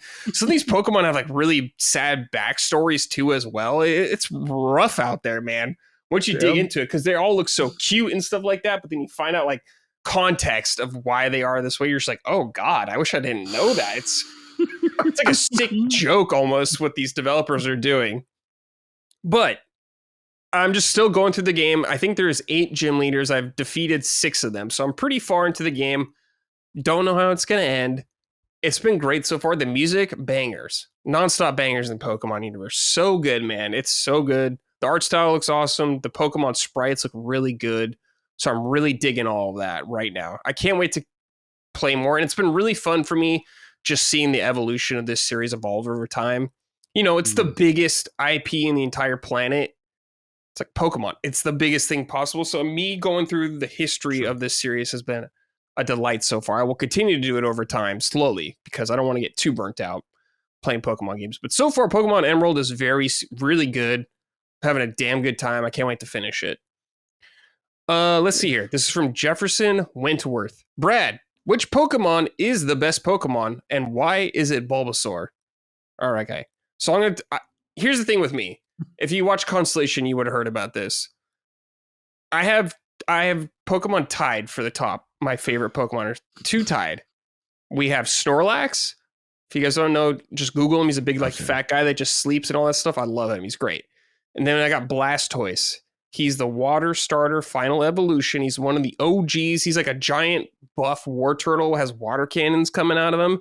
He just looks sick. So I have that guy as one of my other favorites. Now, Lockmore, I know you're raring to go. What's your favorite Pokemon here? Who's your favorite Pokemon, Lock? Yes. Yes. Yes is a great Pokemon. Pokemon is a huge gap for me. I was too old when it came out, and then I never played those games. I've never watched the cartoon or the anime. Yeah. So I have no idea. I know what's the dragon called? Charizard. Yeah, that was Charizard. What I know. Squirtle. Squirtle. Squirtle's a good one. I love too. Squirtle. Such a great Pokemon. Yeah, I love. Great Squirtle. little. Yeah. Do you know what Squirtle looks like, Locke? Can you describe Squirtle? I do. Okay. Can you describe him? What does he look like, Locke? Describe him for us. Yes. Yes. Okay. Yes. Great Yeah, description. I think he's like I think he's isn't he like blue? Yes. Blue, he's blue. And he squirts water. He looks like a little like a round faced blue guy. You got it. Yeah, Close enough, dude. Close enough. Yeah. There we He's go. like a There little we go. turtle. Yeah. Close enough. Yeah. Good stuff. So yeah. Blastoise is like his final form. He's like a giant war turtle. He looks sick. Oh, so it's the same. We have the same one then. Yeah, he's like the final evolution of him. Yeah. Do they stay the same? Do their personalities stay the same? Really. Well, in the anime, not really. Like one of them, like Char's. So there's Charmander, which is the fire starter. That's Charizard's beginning form. Yeah. So he went Charmander. Then when he went to I forgot his name, the second form, whatever it's called off the top, Charmeleon, I think. He was kind of like a bratty teenager, a little bit like that. Then when he got even bigger, he was even more rude. So as throughout their evolutions, they kind of change, I think, their personality wise, like how we change as we grow older. They do the same thing. But in the games, the same? What do you mean? Like it's the same being, yes. Okay. So they have the memories of the it's the same exact being. Yeah. Okay. Yeah. They just like evolve. It is so sick when your Pokemon evolves in the game too. It's so exciting. You're like, oh, because it gets like better stats and new moves. One cool thing I like about Pokemon is you can only have 4 moves at a time for your Pokemon. And you get more than 4 moves though throughout the game. So you have to kind of pick and choose what you want to have. And I always like that about it. I think it's kind of sick. But of course, there's other moves you can learn. You can get items to give you moves. So there's a lot of flexibility. It's a very simple RPG, and I like that about it right now. I'm cool with just a very simple, straightforward thing, you know? Rock, paper, scissors. This Pokemon's weak to this. This Pokemon's weak to that. I'm cool with that right now. It's been very fun. Especially when they have, like, infinite wealth, you know? Whole lot of more depth and all that kind of stuff, which is totally cool. So I'm having a good time right now with that. All right. You're playing through all of them, right? Slowly. That's the plan, right? That's cool. Yeah. That's so cool. Yeah, slowly. So you've never played them either. I've played some of them, but a lot of these, no, I've never played a lot of them. Yeah. And did you watch the anime or? I think I watched some of it when it first came out. I was like 11. I think when it first came out, it was like 1997 or 8. I was like 11 or 12. I was in 6th grade, I think. So I was still a decent age for it, but it came on, I remember, before school or something like that. So I was up and it would just be on one of those things. But other than that, I don't really know. Like, I don't know shit about Pokemon compared to like how much there is. I don't know anything. But as the host of Punching Up now, it's my responsibility to fill that gap. Yeah. Yo, that's right. You got to fill that gap now. You know, I'm doing it. All right, this is from Ethan Barcelos. Hello, summoners. Brad, while I am a lapsed Pokemon fan, it is delightful to see you making your way through the old Pokemon games I love so dearly. You've said several times that you've tried to get into the Pokemon but couldn't, but now it has finally clicked. What is it about this time around that made Pokemon finally click for you? As I'm sure you've noticed, Pokemon hasn't really changed that much over the years, but man, it's so goddamn fun. Love y'all and have a great day, even the European. Damn. Every time. One day there will come a podcast where I'm just a normal person.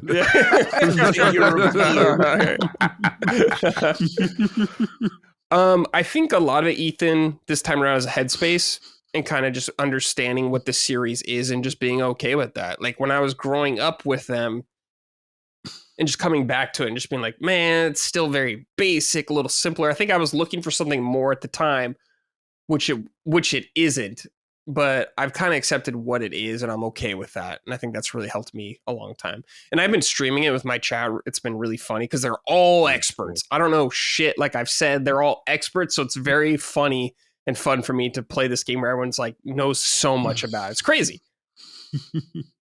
All right, this is from Sean Mason. Hello, Oh. Summoners. Pokemon Emerald is easily one of my all-time favorite GBA games. It's awesome to see Brad diving into it for the first time. I'm curious, what's your favorite quality of life improvement introduced in Generation 3 compared to Generation 2? For me, it has to be running shoes. They've made going back to anything before Gen 3 almost unbearable. Best regards, Sean M. So just for context, everybody, running shoes are just an item you get really early where you can run faster. Like you get like bikes and stuff in Pokemon games, but it's usually a little later, but they give you something earlier on to be a little quicker, which is nice.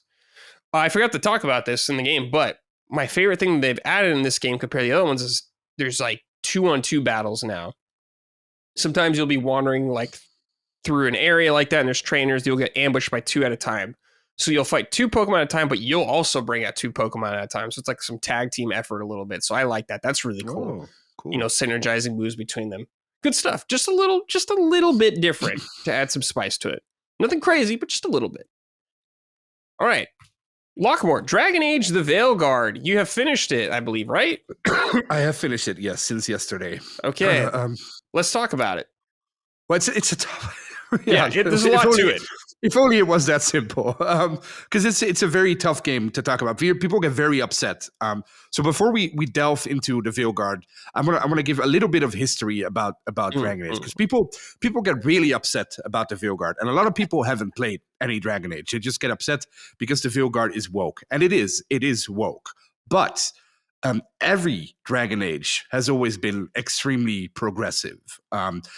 In Origins, you had 2 bi characters. Origins came out in 2009, so that was the progressive thing back then. Was bi people, right? So we had Zevran and Lelena who were bi characters back then.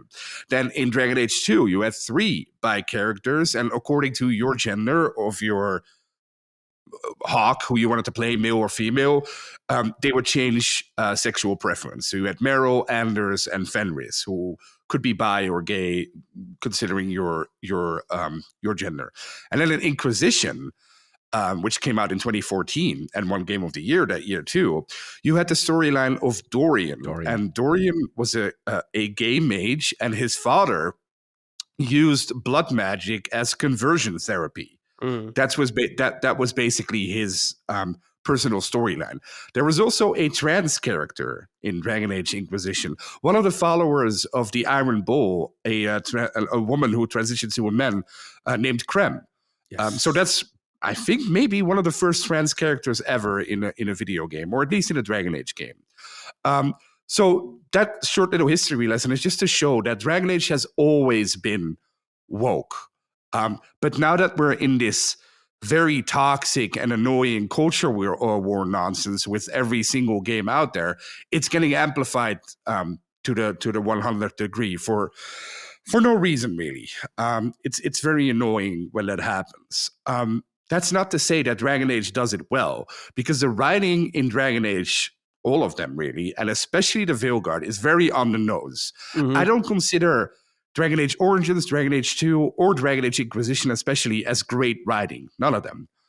I love Dragon Age Origins. It's one of my favorite games of all time. I like Dragon Age 2, and I did not like Dragon Age Inquisition, just to show you where I stand on these games. In the Veilguard, so Dragon Age the Veilguard, you can be trans if you choose to be. There's a mirror you find in one of the starter sections in the lighthouse. There's a mirror. You can pick it up, and the game basically asks you, do you want to be trans or not? That's it. That's all there is to it. I didn't do that because I didn't want my character to be trans. So for the rest of the game, I wasn't trans. Nobody cares. It's gone. There's another character called Tosh, who's non-binary. And yes, it's very on the nose. It's not well written. It's pretty stupid, but it's in there. Who cares? It's a personal quest of a character. You either do it or you don't do it. It's gone in 10 minutes, and you never have to think about it again. If it offends you, if it's good for you, if you like that it's in there, same thing. You can relate to her. Awesome. All the power to you. Great. But for some reason, Dragon Age the Veilguard has become this obsessive thing for both sides of the aisle to point to why the other side is crazy or bad or whatever. But for some reason, nobody's mentioning Baldur's Gate 3, where every single companion is also romanceable. Nobody cared there. Didn't matter to anyone. So I think Dragon Age the Veilguard is partially a victim of this whole toxic Discord culture war nonsense that's been going on in games and is only ramping up with every new game, basically every new game that's coming out. That doesn't mean that it's a good game, but we'll get to there. We'll get to there later. You remember a couple of years ago, I think during Gamergate 1 or maybe even later on, it all started with keep politics out of games, right? That's what got people really upset back then, because games are political. There's always politics in games. But what that side of the aisle was really saying was keep your politics out of games to the developers, right? And I think it's happening again here. It's not keep trans people or keep your gender beliefs or whatever you want to call it, keep it out of games. No, just keep your side out of it. And if you put your side in it, also put the other side in it, because otherwise it's preachy. And that is what they did wrong with Dragon Age. There's only one side in Dragon Age. So the developer is basically preaching to you as the gamer, this is the only correct side. There's no other option. And that doesn't make it an RPG. That makes it an action game with a message, which is okay, but then don't advertise it as an RPG. And I think that's where the problem lies with Dragon Age, because it's an RPG series, and the Veilguard is not an RPG. Your character, Rook, is very one-sided. He's a nice guy. He can only be a nice guy. He's a good guy. He's goofy. He's always nice to the side characters. You can't play him evil. When Tash comes out as non-binary, you can't tell her no, or you can't tell her I don't care. No, you just got to agree with it, which is fine if you want to put that in a game, but then it's not an RPG because you don't give people the option to not agree with it if they want to. So the Dragon Age the Veilguard is not an RPG. There are choices, there are consequences, but they're very minor. They're very, in previous games, the choices you got expanded, or like in Baldur's Gate 3, they branch out to other choices, other consequences. That doesn't really happen in the Veilguard. When the game starts, you get the choice, of course, to play as a rogue or a mage or a warrior. I started out as a mage. I didn't really like my storyline, so I switched to a warrior. I switched to playing him as a Grey Warden. And from there on out, I kind of really liked my Rook storyline, because Dragon Age Origins also started out as a Grey Warden. Grey Wardens, doesn't really matter, but Grey Wardens are basically defenders of Thedas, the world, and they defend them against the Blight, which is a horde of darkspawn. That's basically very, very simplistically the story. But to go back to the choices and consequences, when I first played as a mage, at the start of the game, or close to the start of the game, you get to a town, and the town is overrun by the Blight. The Blight is basically a plague, for simplicity's sake. It's a plague that's overrun the town. And it turns out that the mayor of the town caused the plague to appease the bad guys of the game, right? When I was playing a mage, I had two options: kill him or keep him alive. Doesn't really matter. But when I was playing as the Grey Warden, I had another option, and that was to send him to the Grey Warden castle and have him become a Grey Warden to fight the Darkspawn, which was a cool option that not a lot of people saw, I think. Only the people who played the game as a Grey Warden. And later on, when I got to the Grey Warden location, that mayor was effectively there. And he was trying to better his life and trying to become a warden. So there are small choices and consequences in the game, but they don't feed them to you enough, or they don't tell you maybe that they're there. Like, you really have to go out looking for them, which could be a mistake. I think that's pretty cool that you actually have to look for the consequences of your actions. But it's not like the previous games, like Origins or like Dragon Age 2 or even Inquisition, where your choices matter and you immediately see the outcome of them. So I think that's where Dragon Age, in this case, goes a little bit wrong too. Like, it's you really have to make an effort to see the consequences of your actions. And most of the time, your actions don't really have choices. You can only pick one thing because you're playing as a good guy. Your Rook is a good guy. You get a couple of options in the combat. Like I say, you have 3 classes: mage, rogue, warrior. Started as a mage, didn't really like it. I went over to a warrior, you can play them as a champion, that's sword and shield, slayer, two-handed, or a reaper, which has necrotic damage, which is what I used. As a warrior, you can throw your shield and then it bounces back to you like Captain America. You can throw it again. Kind of reminded me a lot of God of War, the God of War gameplay, where you throw your axe, it sticks, get it back. I really dug the gameplay that way. But again, I started out as a mage and didn't like the gameplay. It's only until I switched to warrior that I started to like the game. The combat itself is very, you can see the life service elements because you have two companions with you. You pause the game like in Mass Effect 2, really, and you can give your companions orders like heal me or attack that enemy, but that's basically it. And your companions have no health bars. They're basically invincible, invulnerable. I played on the highest difficulty to give it a little bit more oomph, but that basically meant that enemies had higher life bars, and that was it. So not really challenging, more annoying, and you can really feel the life service elements, which is how this game started out, right?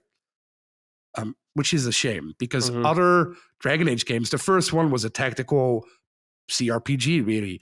The second one was more of an action game. The third one was more of a blend between the two. This one is a pure action game, really, with life service elements that are not really life service elements. It looks gorgeous, though. When you look at the graphics or the art style, when it first came out, that first horrible trailer that came out, and people say it was like Fortnite, it's not like Fortnite at all. It has its own art style. The hair physics are awesome. The locations they have look really great. The lighting in it is cool. I bought a PS5 Pro. It looks great on the Pro. It looks great on PC. The art style is really distinct. They really did a great job there, I think. The only problem is, and rightfully so, people complain that the first Dragon Age especially was very grimdark. So the enemies looked almost gothic-like. Of course, that's not present here. The enemies have a lot of purple and glowing red spots. There are still elements of horror in here. Like there was this room I went into in one of the cities where basically everyone got murdered by a cult, and there was blood everywhere and bodies everywhere. So there is still gore and dark stuff in here. But the art style doesn't really lend itself to that type of art, I want to say. So it is very different than the previous games. But then again, that's what the series is known for. 2 looked very different from 1. Inquisition looked very different from 2 and 1. And now 4 looks very different from the other 3 as well. The biggest problem, however, with Dragon Age is, I guess everyone has already brought up at some point, if you've known anything, or if you've read anything about this game, is the bland writing. The blend writing goes for every character in your team. You got Harding, Neve, Bellaria, Lucanus, Devrintash, Emmerich. You basically gather your team like in Mass Effect 2. But the problem is that all these characters are very boring. They all are like, it's like I liken it to watching High School Musical. They're all like happy-go-lucky, and it's all fun and games. And then, of course, they have they have like problems. We can solve them and build up the team. And everyone is having fun. And yay, we're gonna defeat the bad guys and we're gonna win. That's not what Dragon Age is about. Dragon Age is about sacrifice, and that's also in here. But because these characters don't really get developed, and they're always like happy-go-lucky, or they're always like somber, they have like one personality trait that rises above their other traits. It's very hard to connect with them. I had one character which I really connected with, and the other ones were just, okay, well, they're there. It doesn't really matter. But the lore behind it all, the awesome Dragon Age lore, is still here, because that's how the series started. So you still have the Darkspawn. You still have the great main story lore, if you're into that. And you still have little connections here and there to the first 3 games. But they're so few and far between that I think if you're coming into this as a new player, you have no idea what's going on, I think, which is not good for a game that's this far apart from the one that came before. Right. I think you can play it as a new player, and plenty of people did, but there's no way you get all the connections to the previous games, like especially the main lore with Solus. There's just no way you get that. So I think if you come into this as a new player, it's very hard to like the story. I'm not a new player, so I can't say for sure. But I think as a new player, it's very hard. No, go ahead. Your team members also clash. That's part of the game. So your team members clash, and then you have to kind of convince them to get along again. So it's basically one big group therapy session that you're in, which sounds cool on paper. When I first read that, I thought, oh, that is awesome. But again, the writing is so simplistic and bland. It's basically a character telling you, I don't feel great. And then, oh, why not? And then, because this happened. Okay, let's solve it. And then you solve the problem. You do their little quest. You come back to the lighthouse. You say, are you happy now? Yeah, I'm happy now. Okay, quest done. And the sad part is that's about 50 hours of the game. And the last 10 hours are amazing. That's what I heard. I heard the last 10 is amazing. Yeah. I'm curious about this. Yeah. So the finale of the game basically wraps up the entire series, all 4 games basically. And that's when that's when the consequences to your choices also finally come back. So that's where you see that this could have been, or maybe is to a lot of people, a good to great game with a lot of RPG elements. But it's just hidden in those last 10 hours where I don't think a lot of people get to. So for me personally, I think the discourse around this game is one of the most idiotic discourses I've ever seen. Because it's not as bad as people say it is. It's also not as good as people say it is. It's just another mid-BioWare game. I think personally, to me, it's better than Inquisition, it's better than Andromeda, and it's better than Anthem, and it's worse than everything else. So to other people, they think this is the worst. And there's, of course, other people, again, who think this is the best one. So it highly depends on your personal level where you rank which BioWare game. I think both sides of the aisle here, the woke people and the anti-woke people, are all horribly wrong because everything they claim to be in this game is not in this game. They're like, the main issue I've seen with the anti-woke crowd is that one of your companions is trans. That's not true. She's non-binary. It has nothing to do with it. So I see a lot of people who didn't play this game complain about it. And same from the other side, by the way. I also see a lot of people defending this game who clearly also haven't played it. So it's such a difficult game to assess and to get a good review or a good assessment of, that I think it's being treated unfair by both sides, and that basically tanked BioWare and tanked the game. So far they're still around. I wouldn't be surprised if tomorrow we hear that they're being closed down. I hope that doesn't happen, but it wouldn't surprise me because I don't think the sales were all that high. The discourse around it is so toxic. You can't really talk about, like, right now, I don't think I've offended anyone, but I'm sure I have. Like, somebody's going to get angry or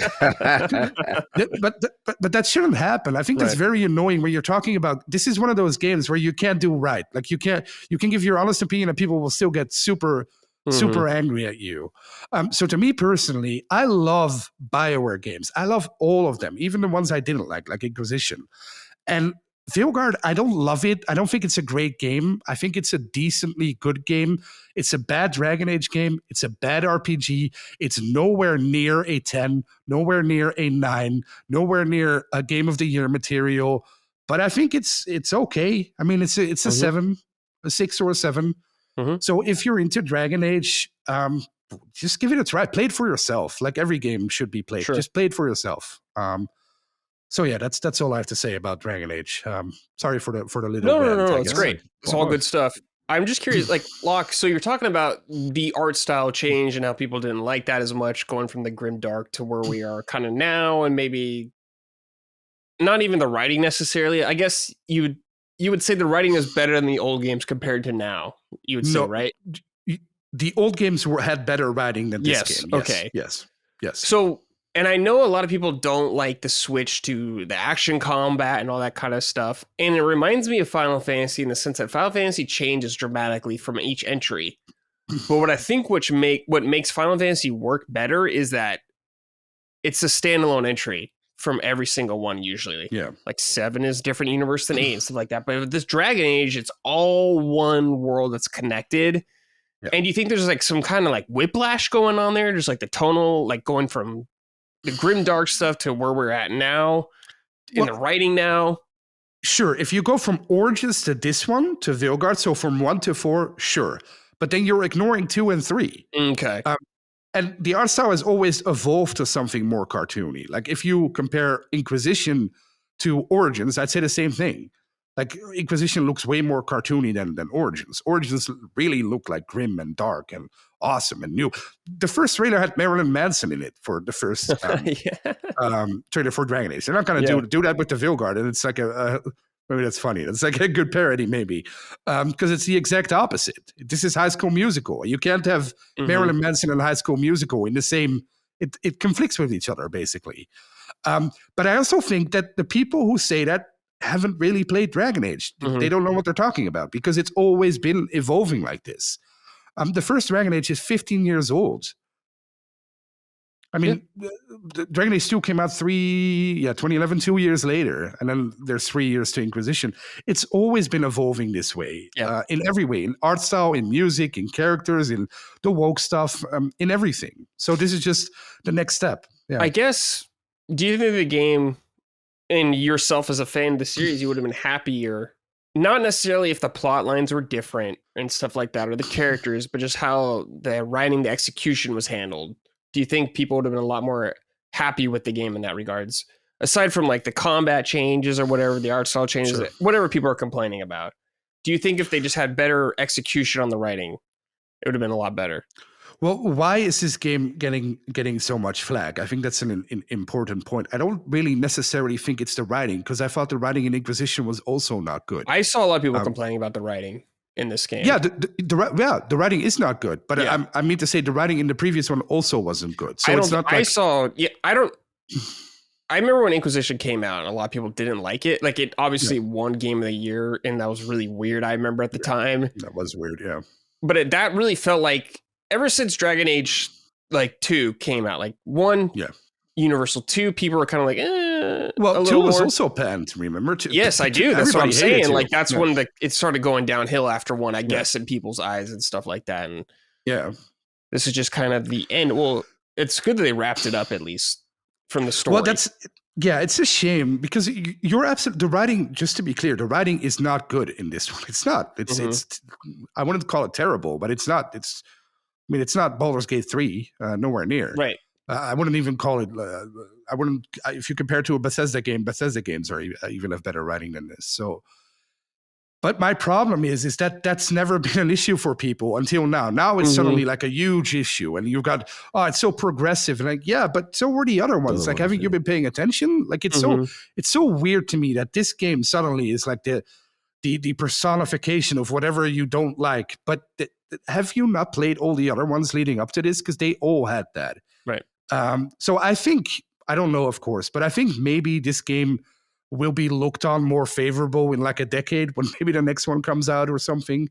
But I can also see this being the end for BioWare completely. And I don't know what this means for Mass Effect either, because if you do this with Mass Effect, then you're in big trouble. Like, Andromeda was already a step in the wrong direction, I think. But if you go this far with Mass Effect, you can forget about it. People will people will not be happy. So I don't know how they can fix this. I don't think they can. Yeah. Unless they get rid of everyone, hire a whole new team, and do it that way, I guess. Which is a shame. That shouldn't happen. Unless, and this would be a utopia, of course, if both sides of the aisle learn something from this and say, okay, everybody calm down. What did you like? What didn't you like? What can we do better? How can we stop everyone from complaining? And everyone works on each other. Everyone talks with each other, and we get a good game out of it. But sadly, that's not how the gaming world works these days. But I'm glad I played it personally. Yeah, totally. Yeah. Let's see here. Joseph LaRussa wrote in, "Hey, Summoners, I am very excited to hear Locke's perspective on Veilguard. I actually really love the story and characters, which seem to be controversial, and I got the plat in one run. What drove me up a wall was a combat system that was ripped out of a bunch of other franchises and slapped onto this RPG series. I felt like, despite its quality, it was an insult to the people who liked the old games, with the lack of party control and a drastic reduction in abilities at one time. Locke, what do you think? I love your Dragon Age video. I know your stuff. Lord or Cog as Lord Inquisition. When are you jumping in? Brad, you're cool, but play the series. Have you a favorite franchise? Have your favorite franchise ever is back after 10 years, only to forget its gameplay roots kind of day. Hey, I've played Dragon Age 1 and 2, all right? Stand down. Stand down. I played them when they came out. I was there. I was there. He was there. Day I one. remember. The OG. Yeah. OG. Yeah. I played it on PC too. The Hell real yeah. Dragon Age experience. Yeah, exactly. Okay. So his question was about the gameplay, right? He didn't like the combat system. Right. You know what the combat system reminded me of, weirdly enough? Remember in Diablo 3 when they gave you the skills and you can only use 3 at a time? Yes. Same thing here. You can only use 3 or 4. I think 3 and then an ultimate at the same time. So you got this huge skill tree, which is awesome, but you can only pick 3 major skills out of there. So you really got to think beforehand, what do you want to play as? So I looked at that's why I switched. I looked at the mage. I started out as a mage. I looked at the entire skill tree and figured out, well, this is just not for me. I'm not going to have fun with this. That's when I switched to the warrior, or I made a new game, rather, to the warrior.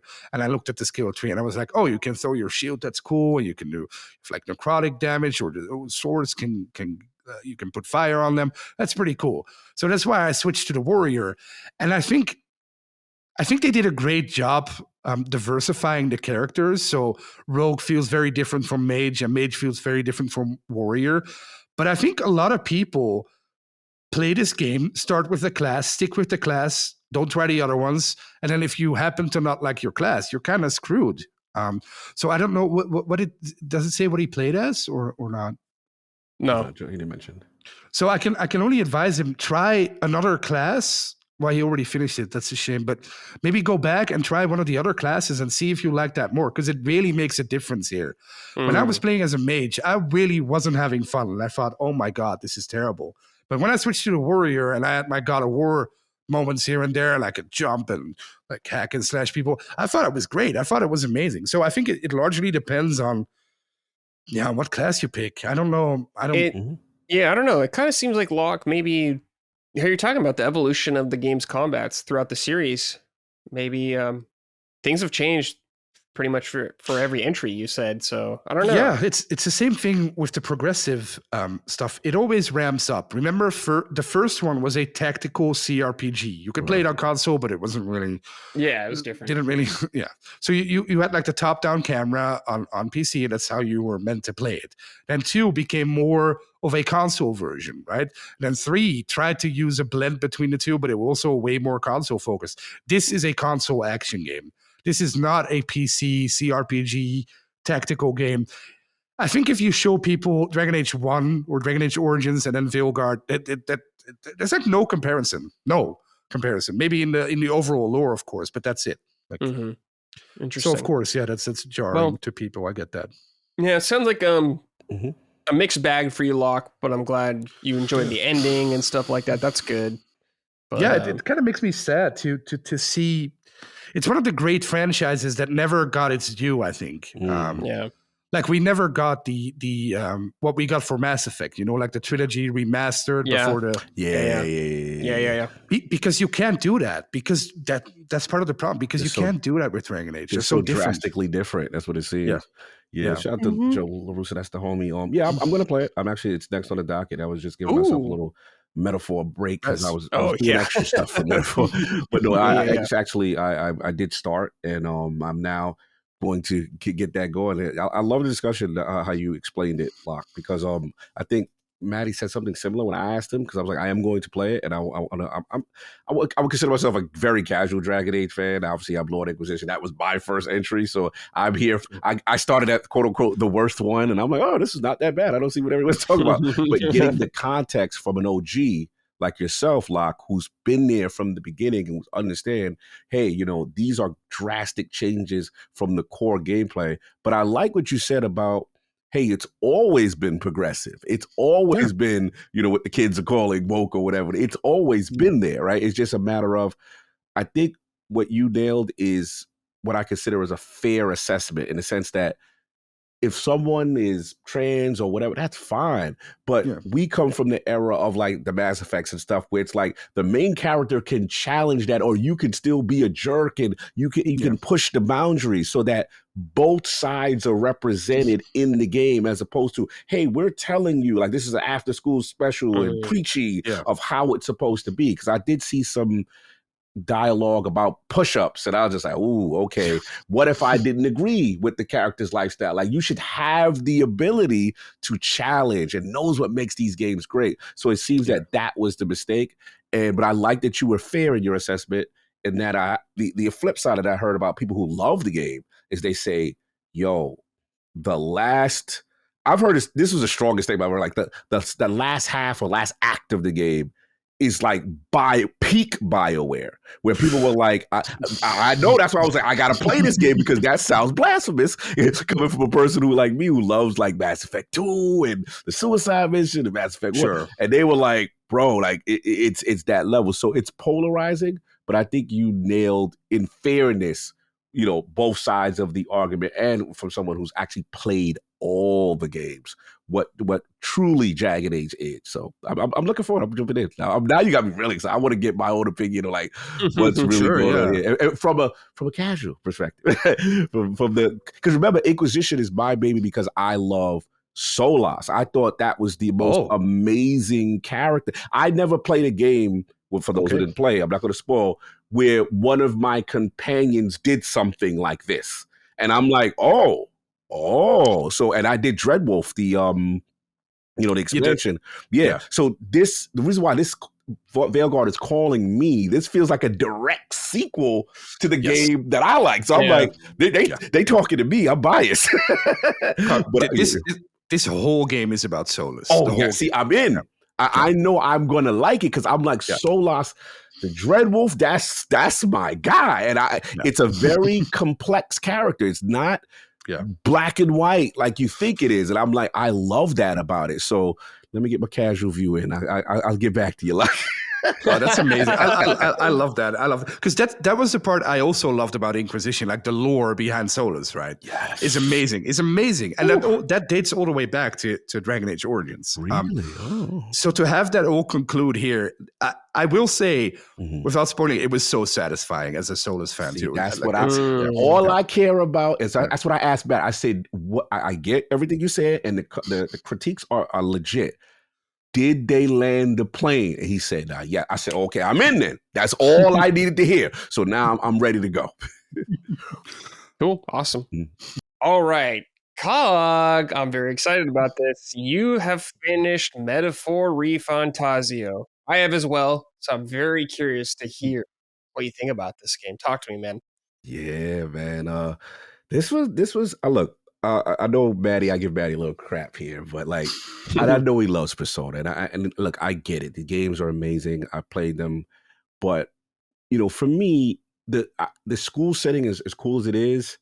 I needed something for me to really drag me in, and I think Metaphor kind of scratches that itch for me perfectly. It's almost Games of Thrones, like it's lordly, it's realms, it's kingdoms, so it is speaking to me. So the first thing I off the bat, as a person who, don't play a lot of Atlas games like that, I'll be honest, but it really sung to me. And but now beating this game, wow, this was amazing. This was a journey. This was a journey, man. So let's just start off the back. I think for me, right off the back is I love the mature themes of the game. I feel like there's discrimination. There's, there's all these different tribes, and your characters was this elder tribe who's really not looked on very well. Like, one of the opening things in the game that really stunned me was like, I go to like the one of the Sanctus church places in the main town of Grand Trad, and it's like, you filthy elder, we don't really deal with your type here. And I'm like, whoa, like this game is okay.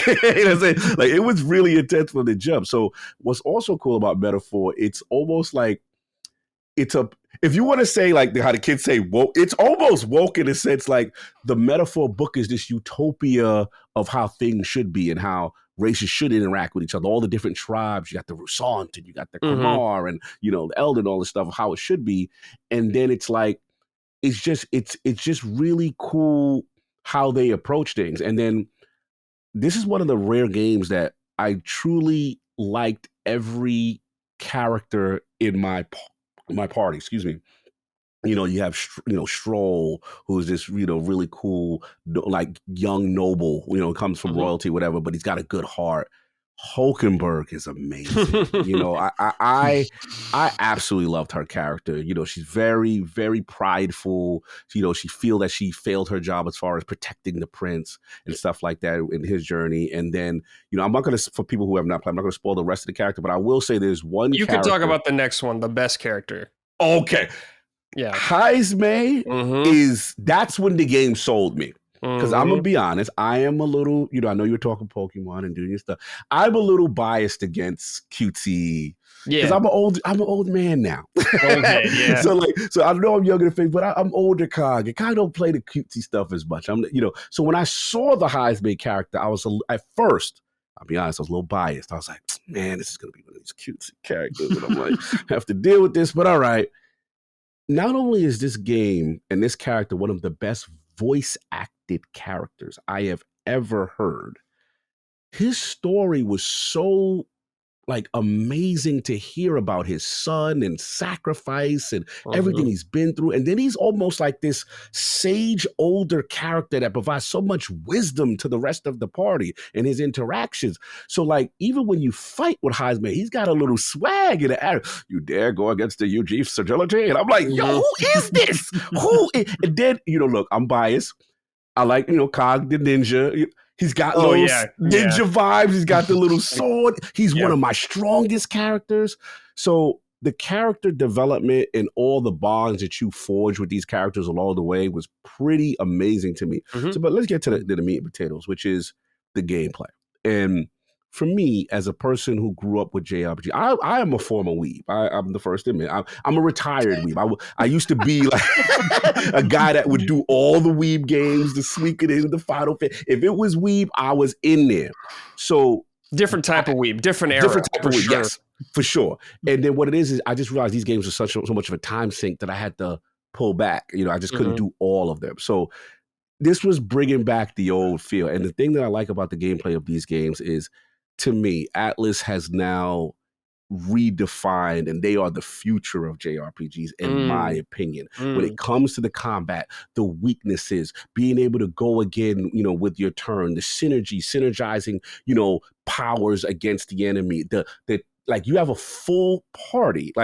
It's not just the four that you have. You can sub in, sub out in the battle, right? And continue on. I just love the complexity of it, the archetype system, right? Really cool. It's similar to like a job system in a way, but not only is the designs cool, the different abilities that you got, like, again, for example, you got the healer that could then, you can level up all the way to like a cleric, and then there's royal archetypes, and the game just continues to go on. But the thing that I really love the best is some of the rules that you can do, or the strategies you can do, the enemy can do to you as well. So if they find weaknesses against you, they can go again. The being able to, when you miss somebody, it all has consequence, and it's challenging. And that's the thing. Like my Shin Megami Tensei guys, when you miss, it's devastated. So bad. It's so brutal. And what I like is the enemy AI. They'll do evil things. They will debuff you. Buff themselves, make the fight harder, longer, if their agility is up. There's so many strats. And this is the first game from a challenge standpoint. As I went on, there were some bosses that broke me, Brad. I was like, I don't know if I can do this. It challenged every aspect of my turn-based skill set. There were some, I know if you get to the part called the Trials of the Dragon, bro, these were optional things that when I got to them, I'm like, man, they're like, hey, if you do it, this could help you face the main, protagonist. And I'm just like, man, this is tough. And I was able to do that. And people are telling me, you haven't seen nothing yet. Wait until you fight this character and that character. So look, this is an amazing journey. The story was great. I will say there was 3 moments where it became my game of the year. Okay. The first was the opera, leading to what you get to the opera, because the game did something that I thought I thought I knew what Metaphor was up until that point.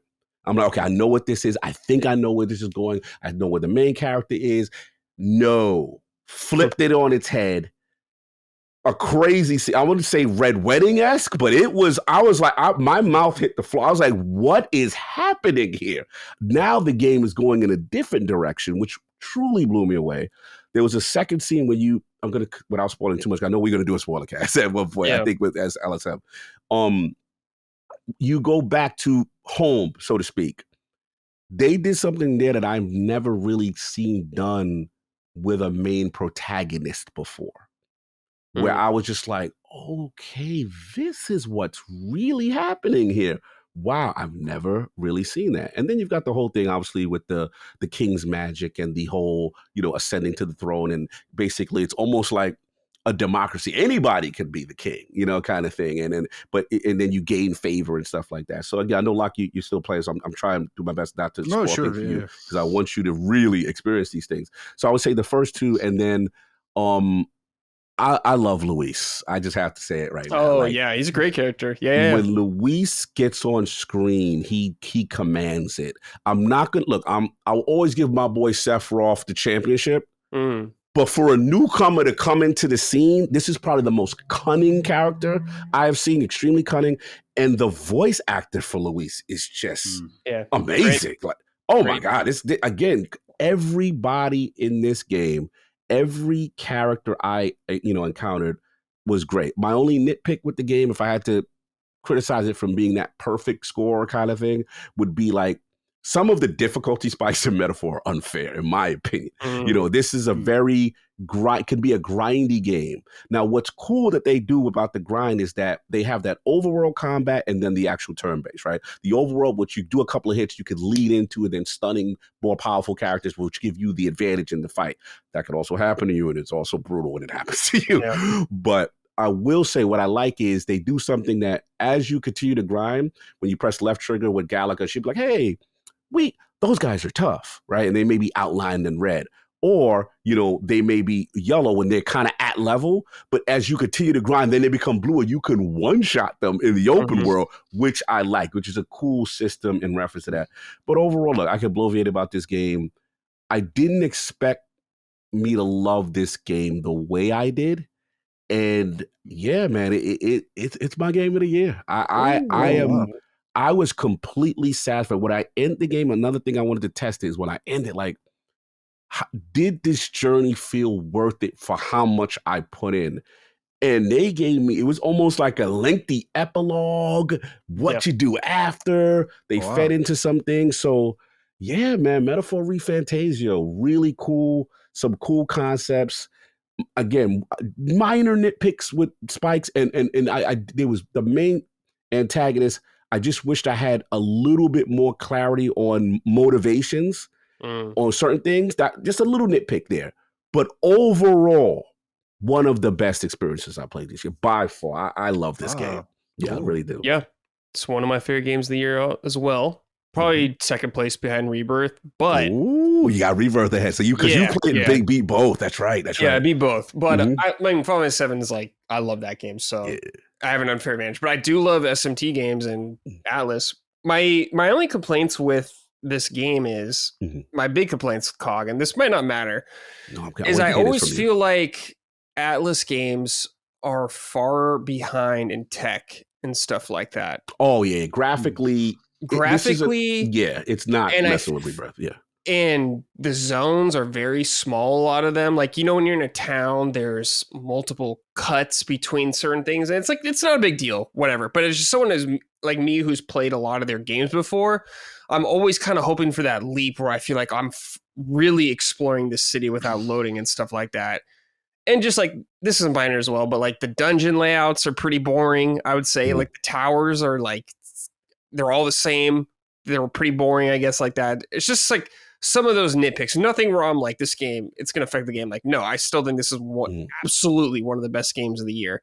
No, but I just wish as a company, Atlas would elevate it. It would level up on it. No, that's fair. Yeah. I think that is an absolutely fair, because I think where for me, as again, you beat Rebirth and I didn't. I played Rebirth and I'm like a quarter through. But I think for me, where I'm not going to give them a pass because you're right. Some of the towers you do see get repetitive on certain dungeons and stuff like that when you do quests.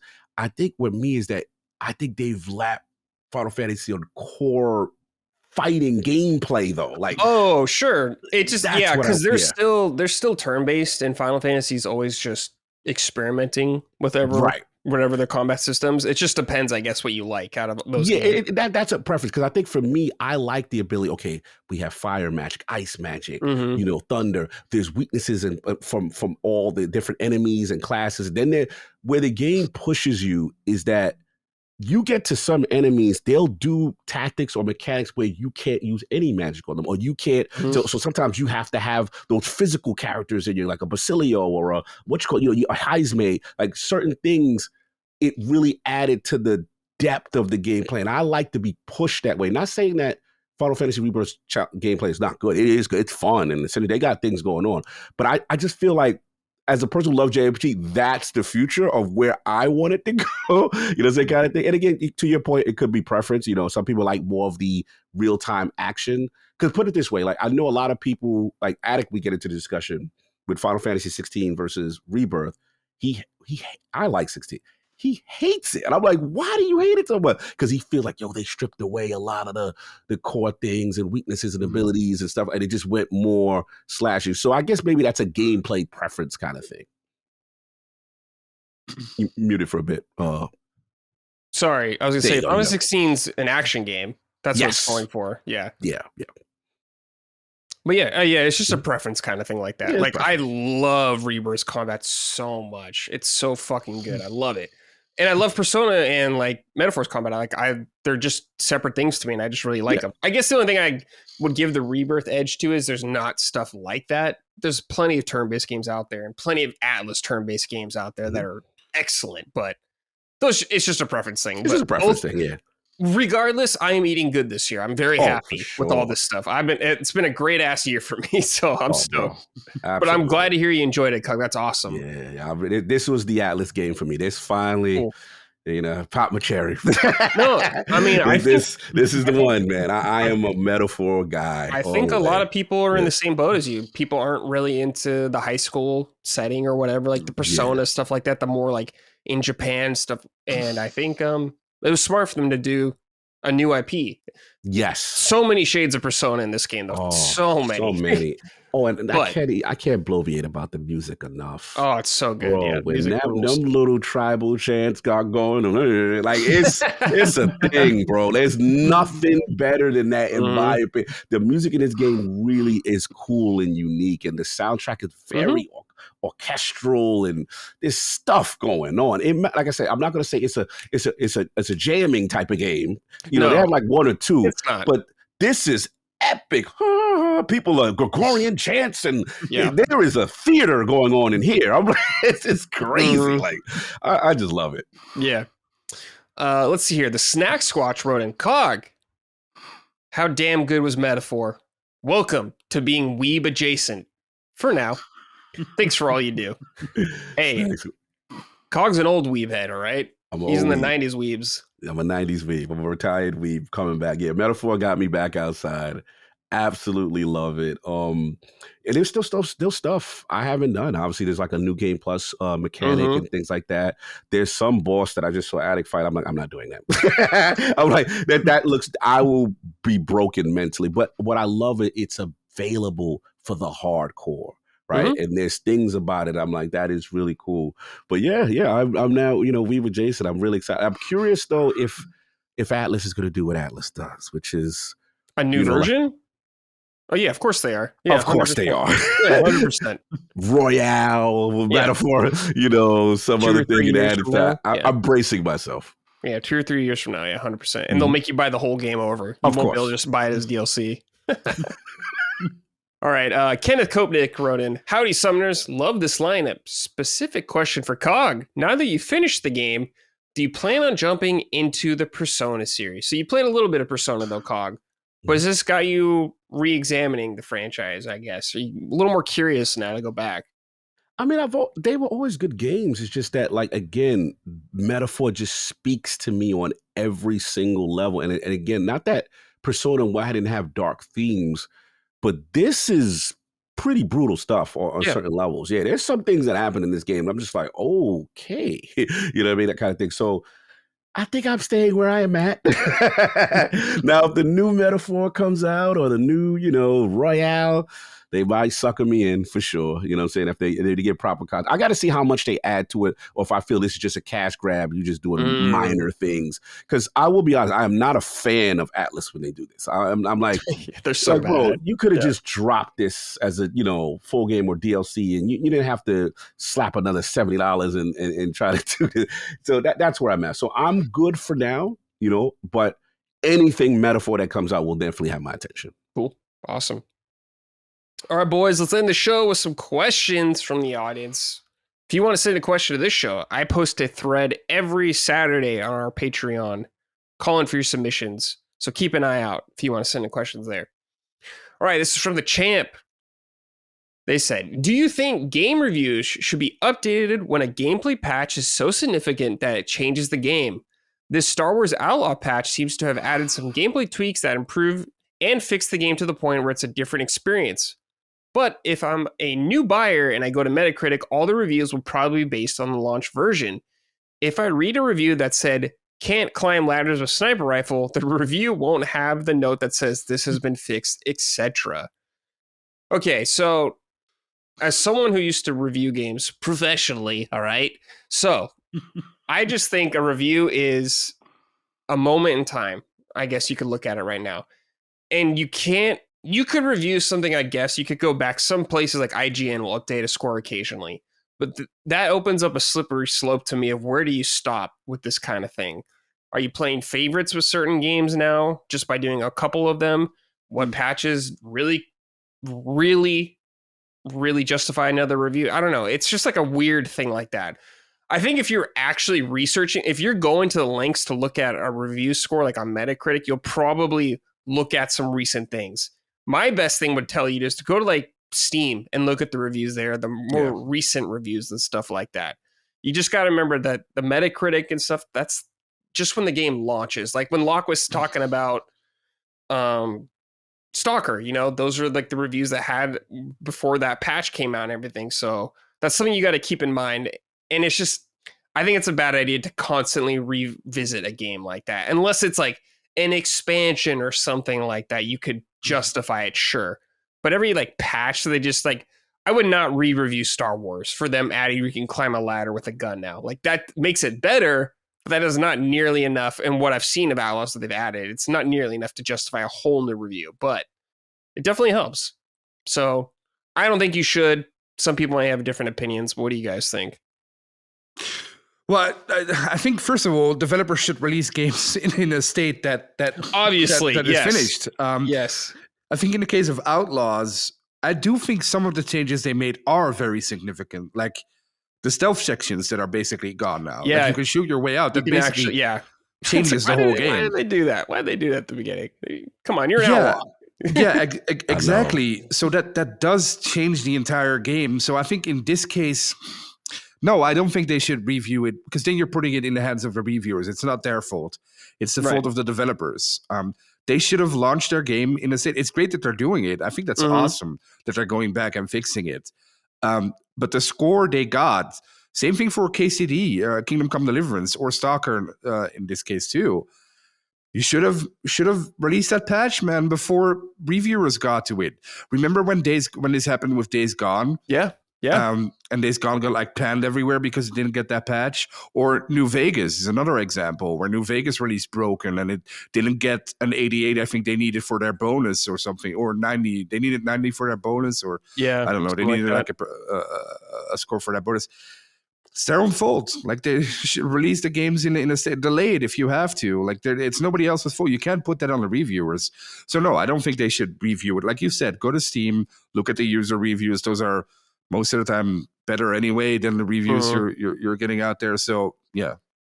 What do you think, Cog? Yeah, it's a good discussion. I think that I think you nailed it, Brad. Reviews are a snapshot in time. That's what the game was at the moment of the review, right? I do agree with Locke in the sense that there are many games that over time have substantially changed and in no way the same anymore. but it is a slippery slope because it's like, okay, if we now re-review, are we playing favorites to just the games that we like? There's so many games that fall under that category and stuff of hey, it's completely different now. As a Destiny fan, I know this. Yeah, exactly. I look at the scores and I'm like, this game is way better than what people are saying it is. And I can tell they haven't played it since. But in fairness to the reviewer, I have to understand, like, that's the state they received it in. That's what, they're doing. And, I guess, I don't know if there's really a happy medium to it. It's just kind of like, hey, when, the expansion such and such, this is, maybe we're reviewing it now. The game has substantially improved since then. Hey, go check it out, that kind of thing. So yeah, it's a tough one. It's a tough one because you got to be respected to the people who actually are covering it at that time. Yeah. It's like, imagine trying to do No Man's Sky. How many times are you going to have to re-review that game? Oh my God. Yeah. It's just like, I don't know, man. It's like, I don't know when you got to stop. You got to stop at some point. So. Yeah. I think they did it. Most outlets did it for Cyberpunk, right? When the 2.0. Well, because they had Phantom Liberty. Yes, right. That's true. Yeah. Mm-hmm, mm-hmm. So that helps. I think that's like a good example to re-examine the game because it changed the base game as well a lot. Yeah, and I think companies are now getting on to that where it's like, okay, developers and publishers, they'll do their major 2.0 update, right? From a gameplay perspective, but then you pack that in with the expansion. So then you get your re-review because now it's new content to be reviewed, to talk about, like a Phantom Liberty. I think about like a Destiny Taken King. Now, hopefully, Star Wars Outlaws, I heard it's doing tremendous things. We'll see if they do an expansion. But I think to earn the re-review, you need to give content substantial with it. Yeah, substantial content with it. Yeah. Yeah. Okay, cool. Let's talk about... Oh, this is from Red Rum Hobo. Hey, Summoners. What game, if any, have you rage quit from? Then come back later and beat. I finally beat Sekiro after rage quitting twice. Once at the first Genichiro fight, and the second at the Guardian Ape over a 5-year period. The combat just finally clicked, and it became much easier. Cheers. Oh, rage quit and come back later. I don't really I can't think of anything where I'm like, no, fuck this shit, and I just like stop playing. I can't think of anything off the top of my head. What about you guys? Bro, Metaphor broke me like 3 times. Bro, I wasn't ready. I thought I was the JRPG turn-based strat king. I thought I had this game down. And all I'm going to say is, Brad, I give you credit. Trials of the Dragon broke me. I did most of it. I didn't do the last thing because I ran out of time. Bro, I set it up where I had enough days, and it was like the last 5 days to get all the trials done. I didn't look anything up when I played the game, so I didn't really know stuff like that. Like I had no idea what I was getting into. Let me tell you. There's no rhyme or reason. The game does not like prior to that. Metaphor is very helpful. Metaphor be like, hey, if you go to that dungeon, I heard there's these enemies that don't like this. They don't like fire. Hey, I heard you might want to be a mage or you might want to bring a gunner. Like they are very, when you get to the we don't know what happens in there.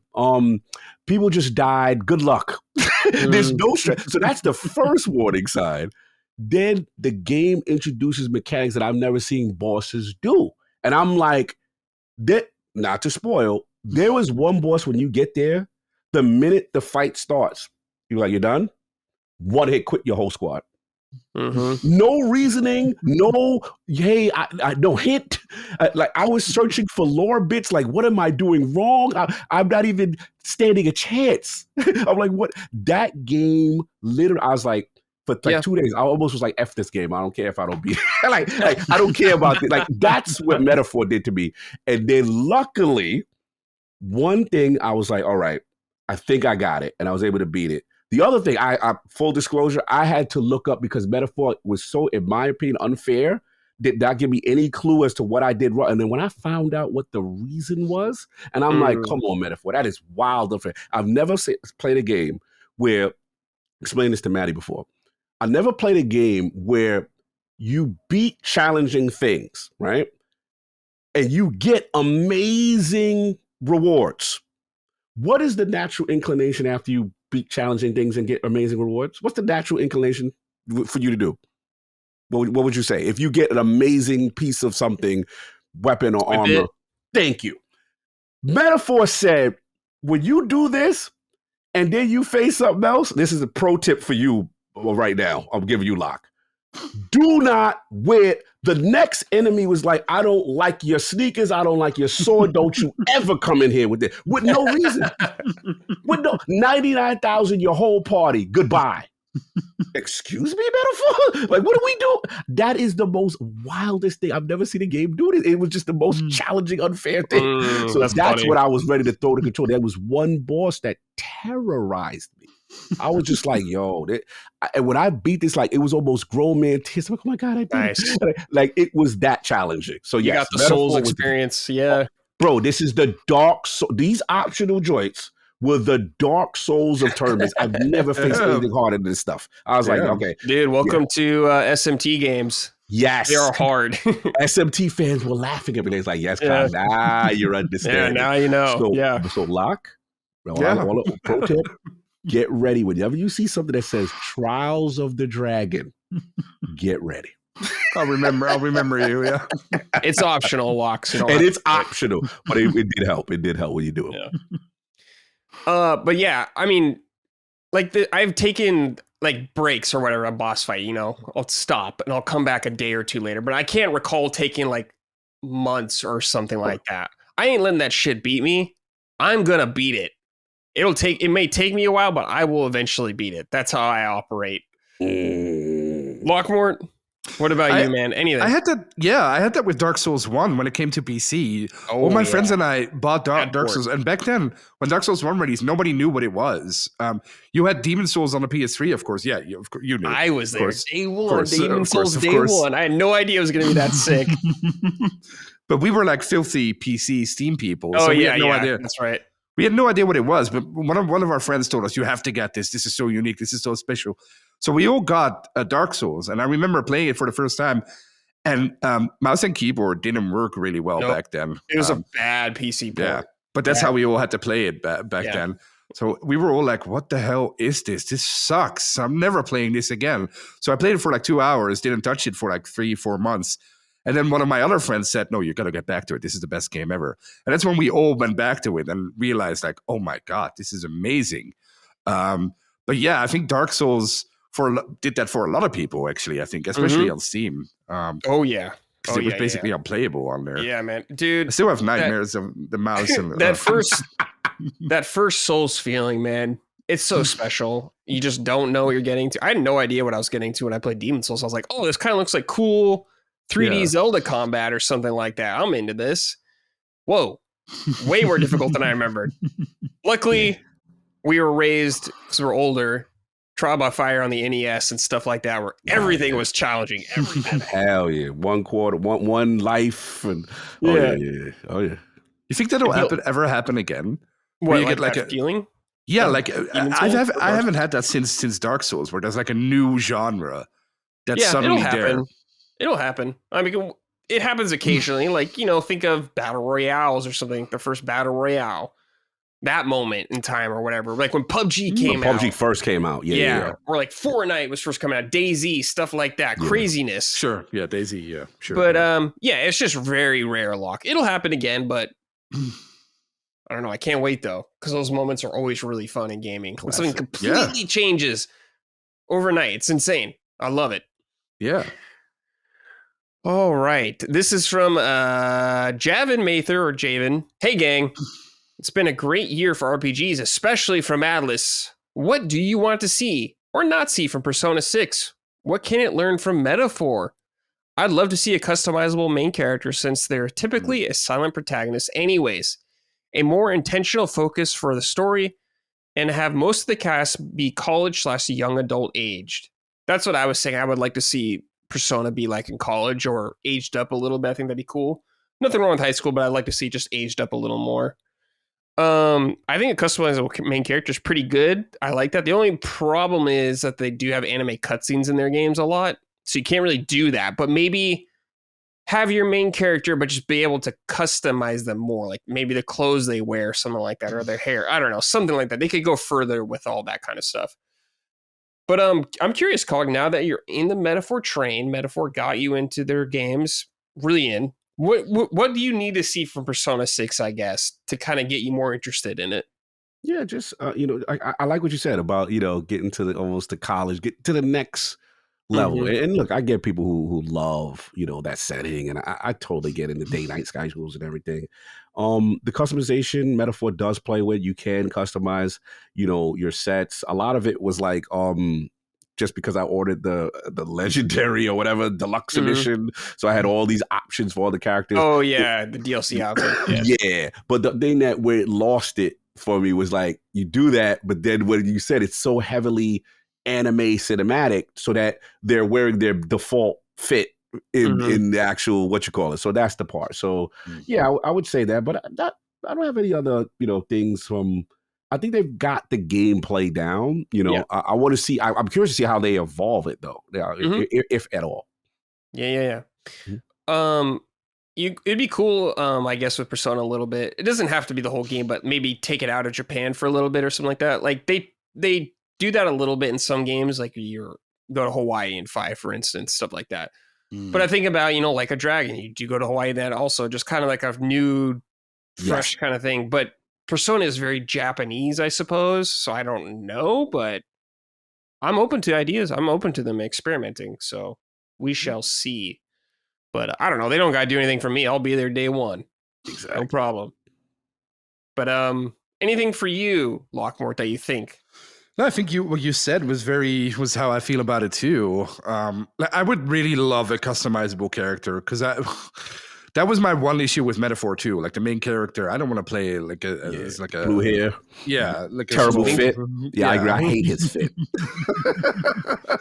and the same thing in Persona 5, I think. Yeah, it's just I can't relate to that. So I want to be able to customize that. But other than that, yeah, upgrading them to college would be awesome too. I would love that. So I don't feel like a pedophile when playing it. Sorry, I had to say it. He said he spoke with his heart. He spoke with his heart. The Maddie teases me all. He's like, "Is this a creepy card game as you call it?" I'm like, "I can't. I feel too old to be." Yeah, exactly.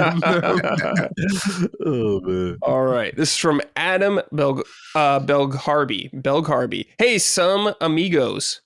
What are some games that have a time diluting effect on you? We can all agree that Atlas RPGs feel much shorter than they really are, and that live service games hours rack up crazy fast. Are there any games with the opposite effect, or where they are slowed down? Or I'm sorry, let me reread this. I'm fucking going all over the place. Or are there any other games with the opposite effect where they slow down time for you? Very excited to see the lineup of guests and Lock and Cog. Please bully Maddie relentlessly until he plays Disco Elysium. Goodbye. Oh, yeah. Right. Definitely. That game's amazing. Disco Elysium is a good game. Fantastic. Well, it's more reading than a game, but still some game stuff. But yes, some of the best skill check systems I've ever seen. Yeah, there is good skill checks. You're right, and the best writing. Disco Elysium is one of the only games ever where I felt like this is what I would say. Yes, like, as the main character. This is what I would say. Yeah, that's good writing.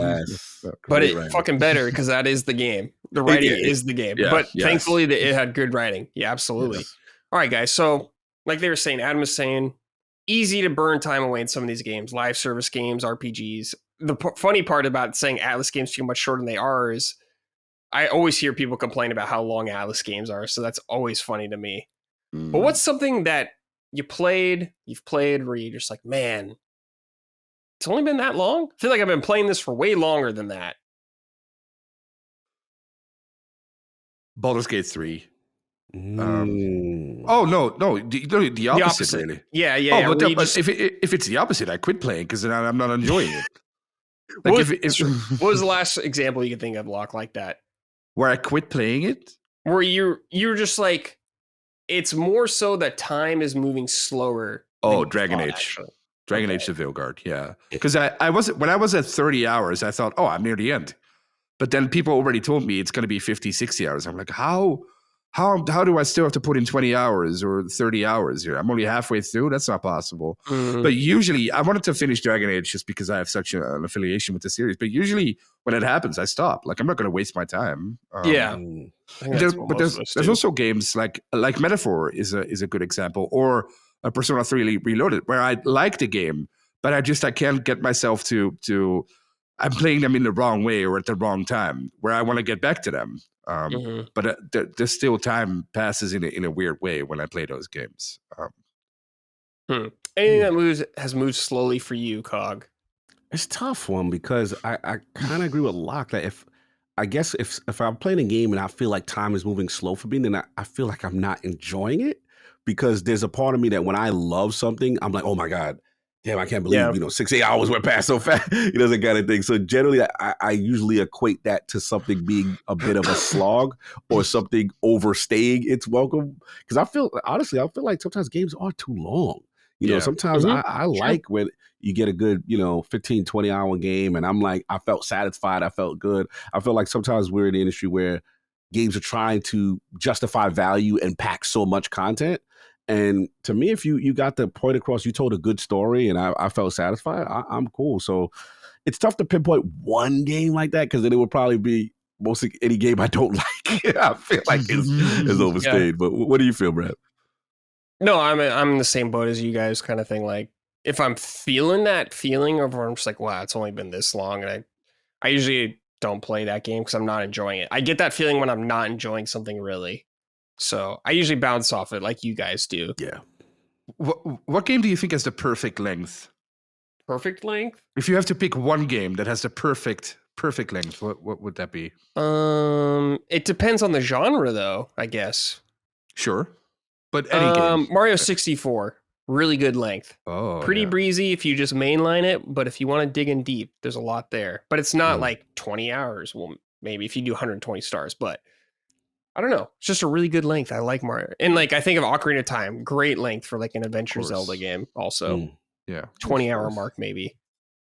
Kind of like, I think of like Mass Effect stuff, that build up the crescendo and you do your relationships and stuff like that.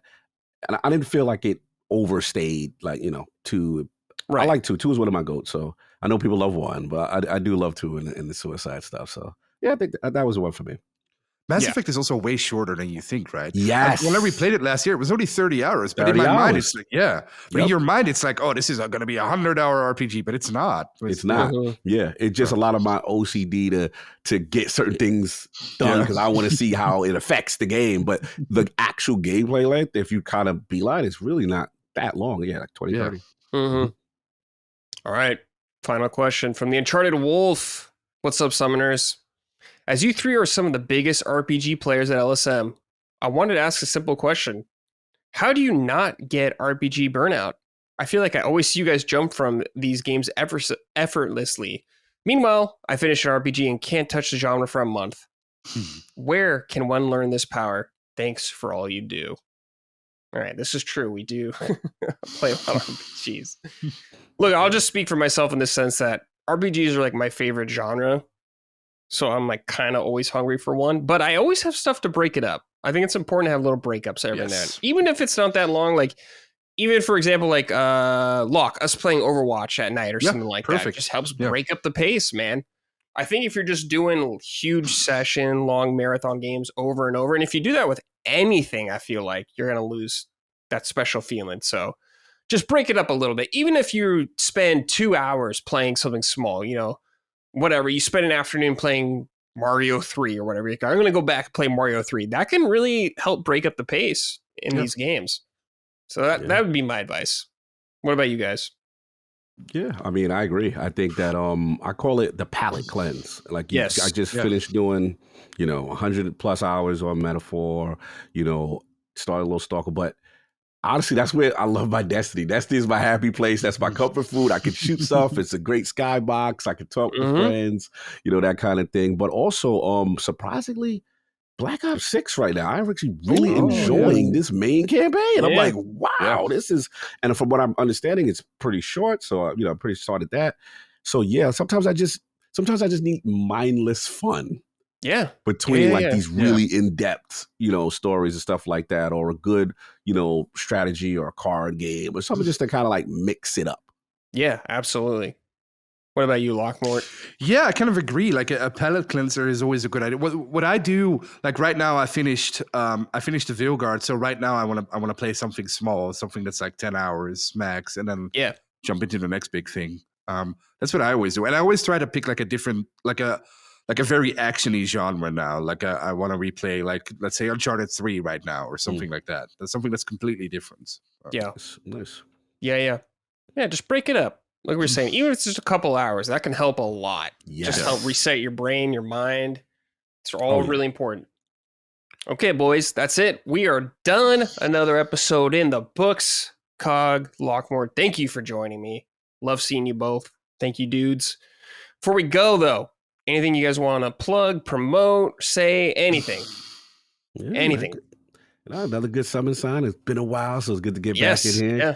And then the permutation with Locke is always appreciated because I don't get a chance to par with them. But yeah, man, love the show, love the questions. The summoners were in the realm doing their thing. And also, where I'm at, Defining Duke, with Mr. Patty Plays, doing our thing. Got some fun stuff. And what's an Xbox? What's not an Xbox? Oh, you want to find out that foolishness? Come listen to Defining Duke. That's going to be good content for you boys, I'm sure. Oh, my God. One thing about Xbox, they never shy from giving us content to talk about. That's true. That is true. But that's all I got. But good show. This was a lot of fun.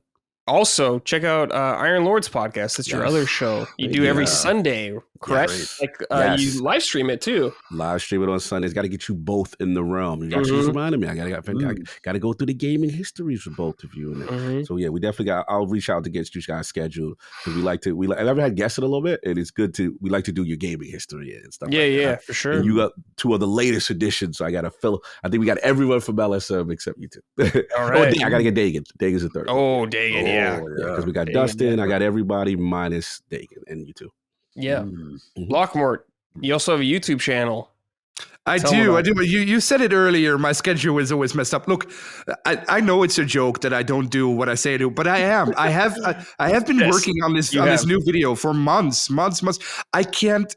I'm so jealous of people like Maddie who can just switch on the camera, talk about a game. Bam, it's there. It's on YouTube. Done. Move on to the next thing. My brain doesn't work that way. So when I make a video, it's weeks of research. English is my second language, so I first write it in Dutch, and I translate it to English. Then I have to send it to someone who corrects it, and then does this sound right? Does it go? So when I make a video, it takes me literally a month to put out something good. So I swear to God, Brad, this week my Mafia video will go up, and next week I will have a Veilguard video. I swear to God, even if it kills me. Next week? You're going to have Veilguard as well? Lockmore, please, slow down. No, don't kill yourself. Relax. Don't do it. It must be done. Okay. What's your YouTube channel? Where can we find it? It's at Lock Plays. So you have to do YouTube and then at Lock Plays. Very original. Still can't change it. Hopefully one day I can. But you have 2 videos up right now. Correct? Yeah, which is embarrassing. But the third one will go up this week. Next one, the fourth one, and after that, I hope I can just do the Maddie thing. But these are meaty videos, though. A lot of time. They're always an hour. A lot of research. My new one is 45 minutes too, so they're always longer. Okay, cool. All right, check that out. Okay, everybody. Thank you for watching, listening, all that good stuff. We appreciate you guys hanging out with us. And we'll see you next week. Take care, everyone. Goodbye. Summon Sign is a product of Last Stand Media and Collins Last Stand LLC and is proudly recorded in the USA. The show is written and hosted by me, Brad Ellis. The show is produced by Dustin Furman.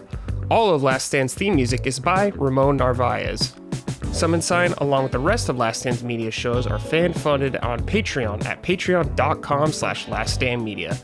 The following names are at the producer level on Patreon, our highest tier, and we are grateful for your kind contribution and generosity to our independent endeavor. Thank you.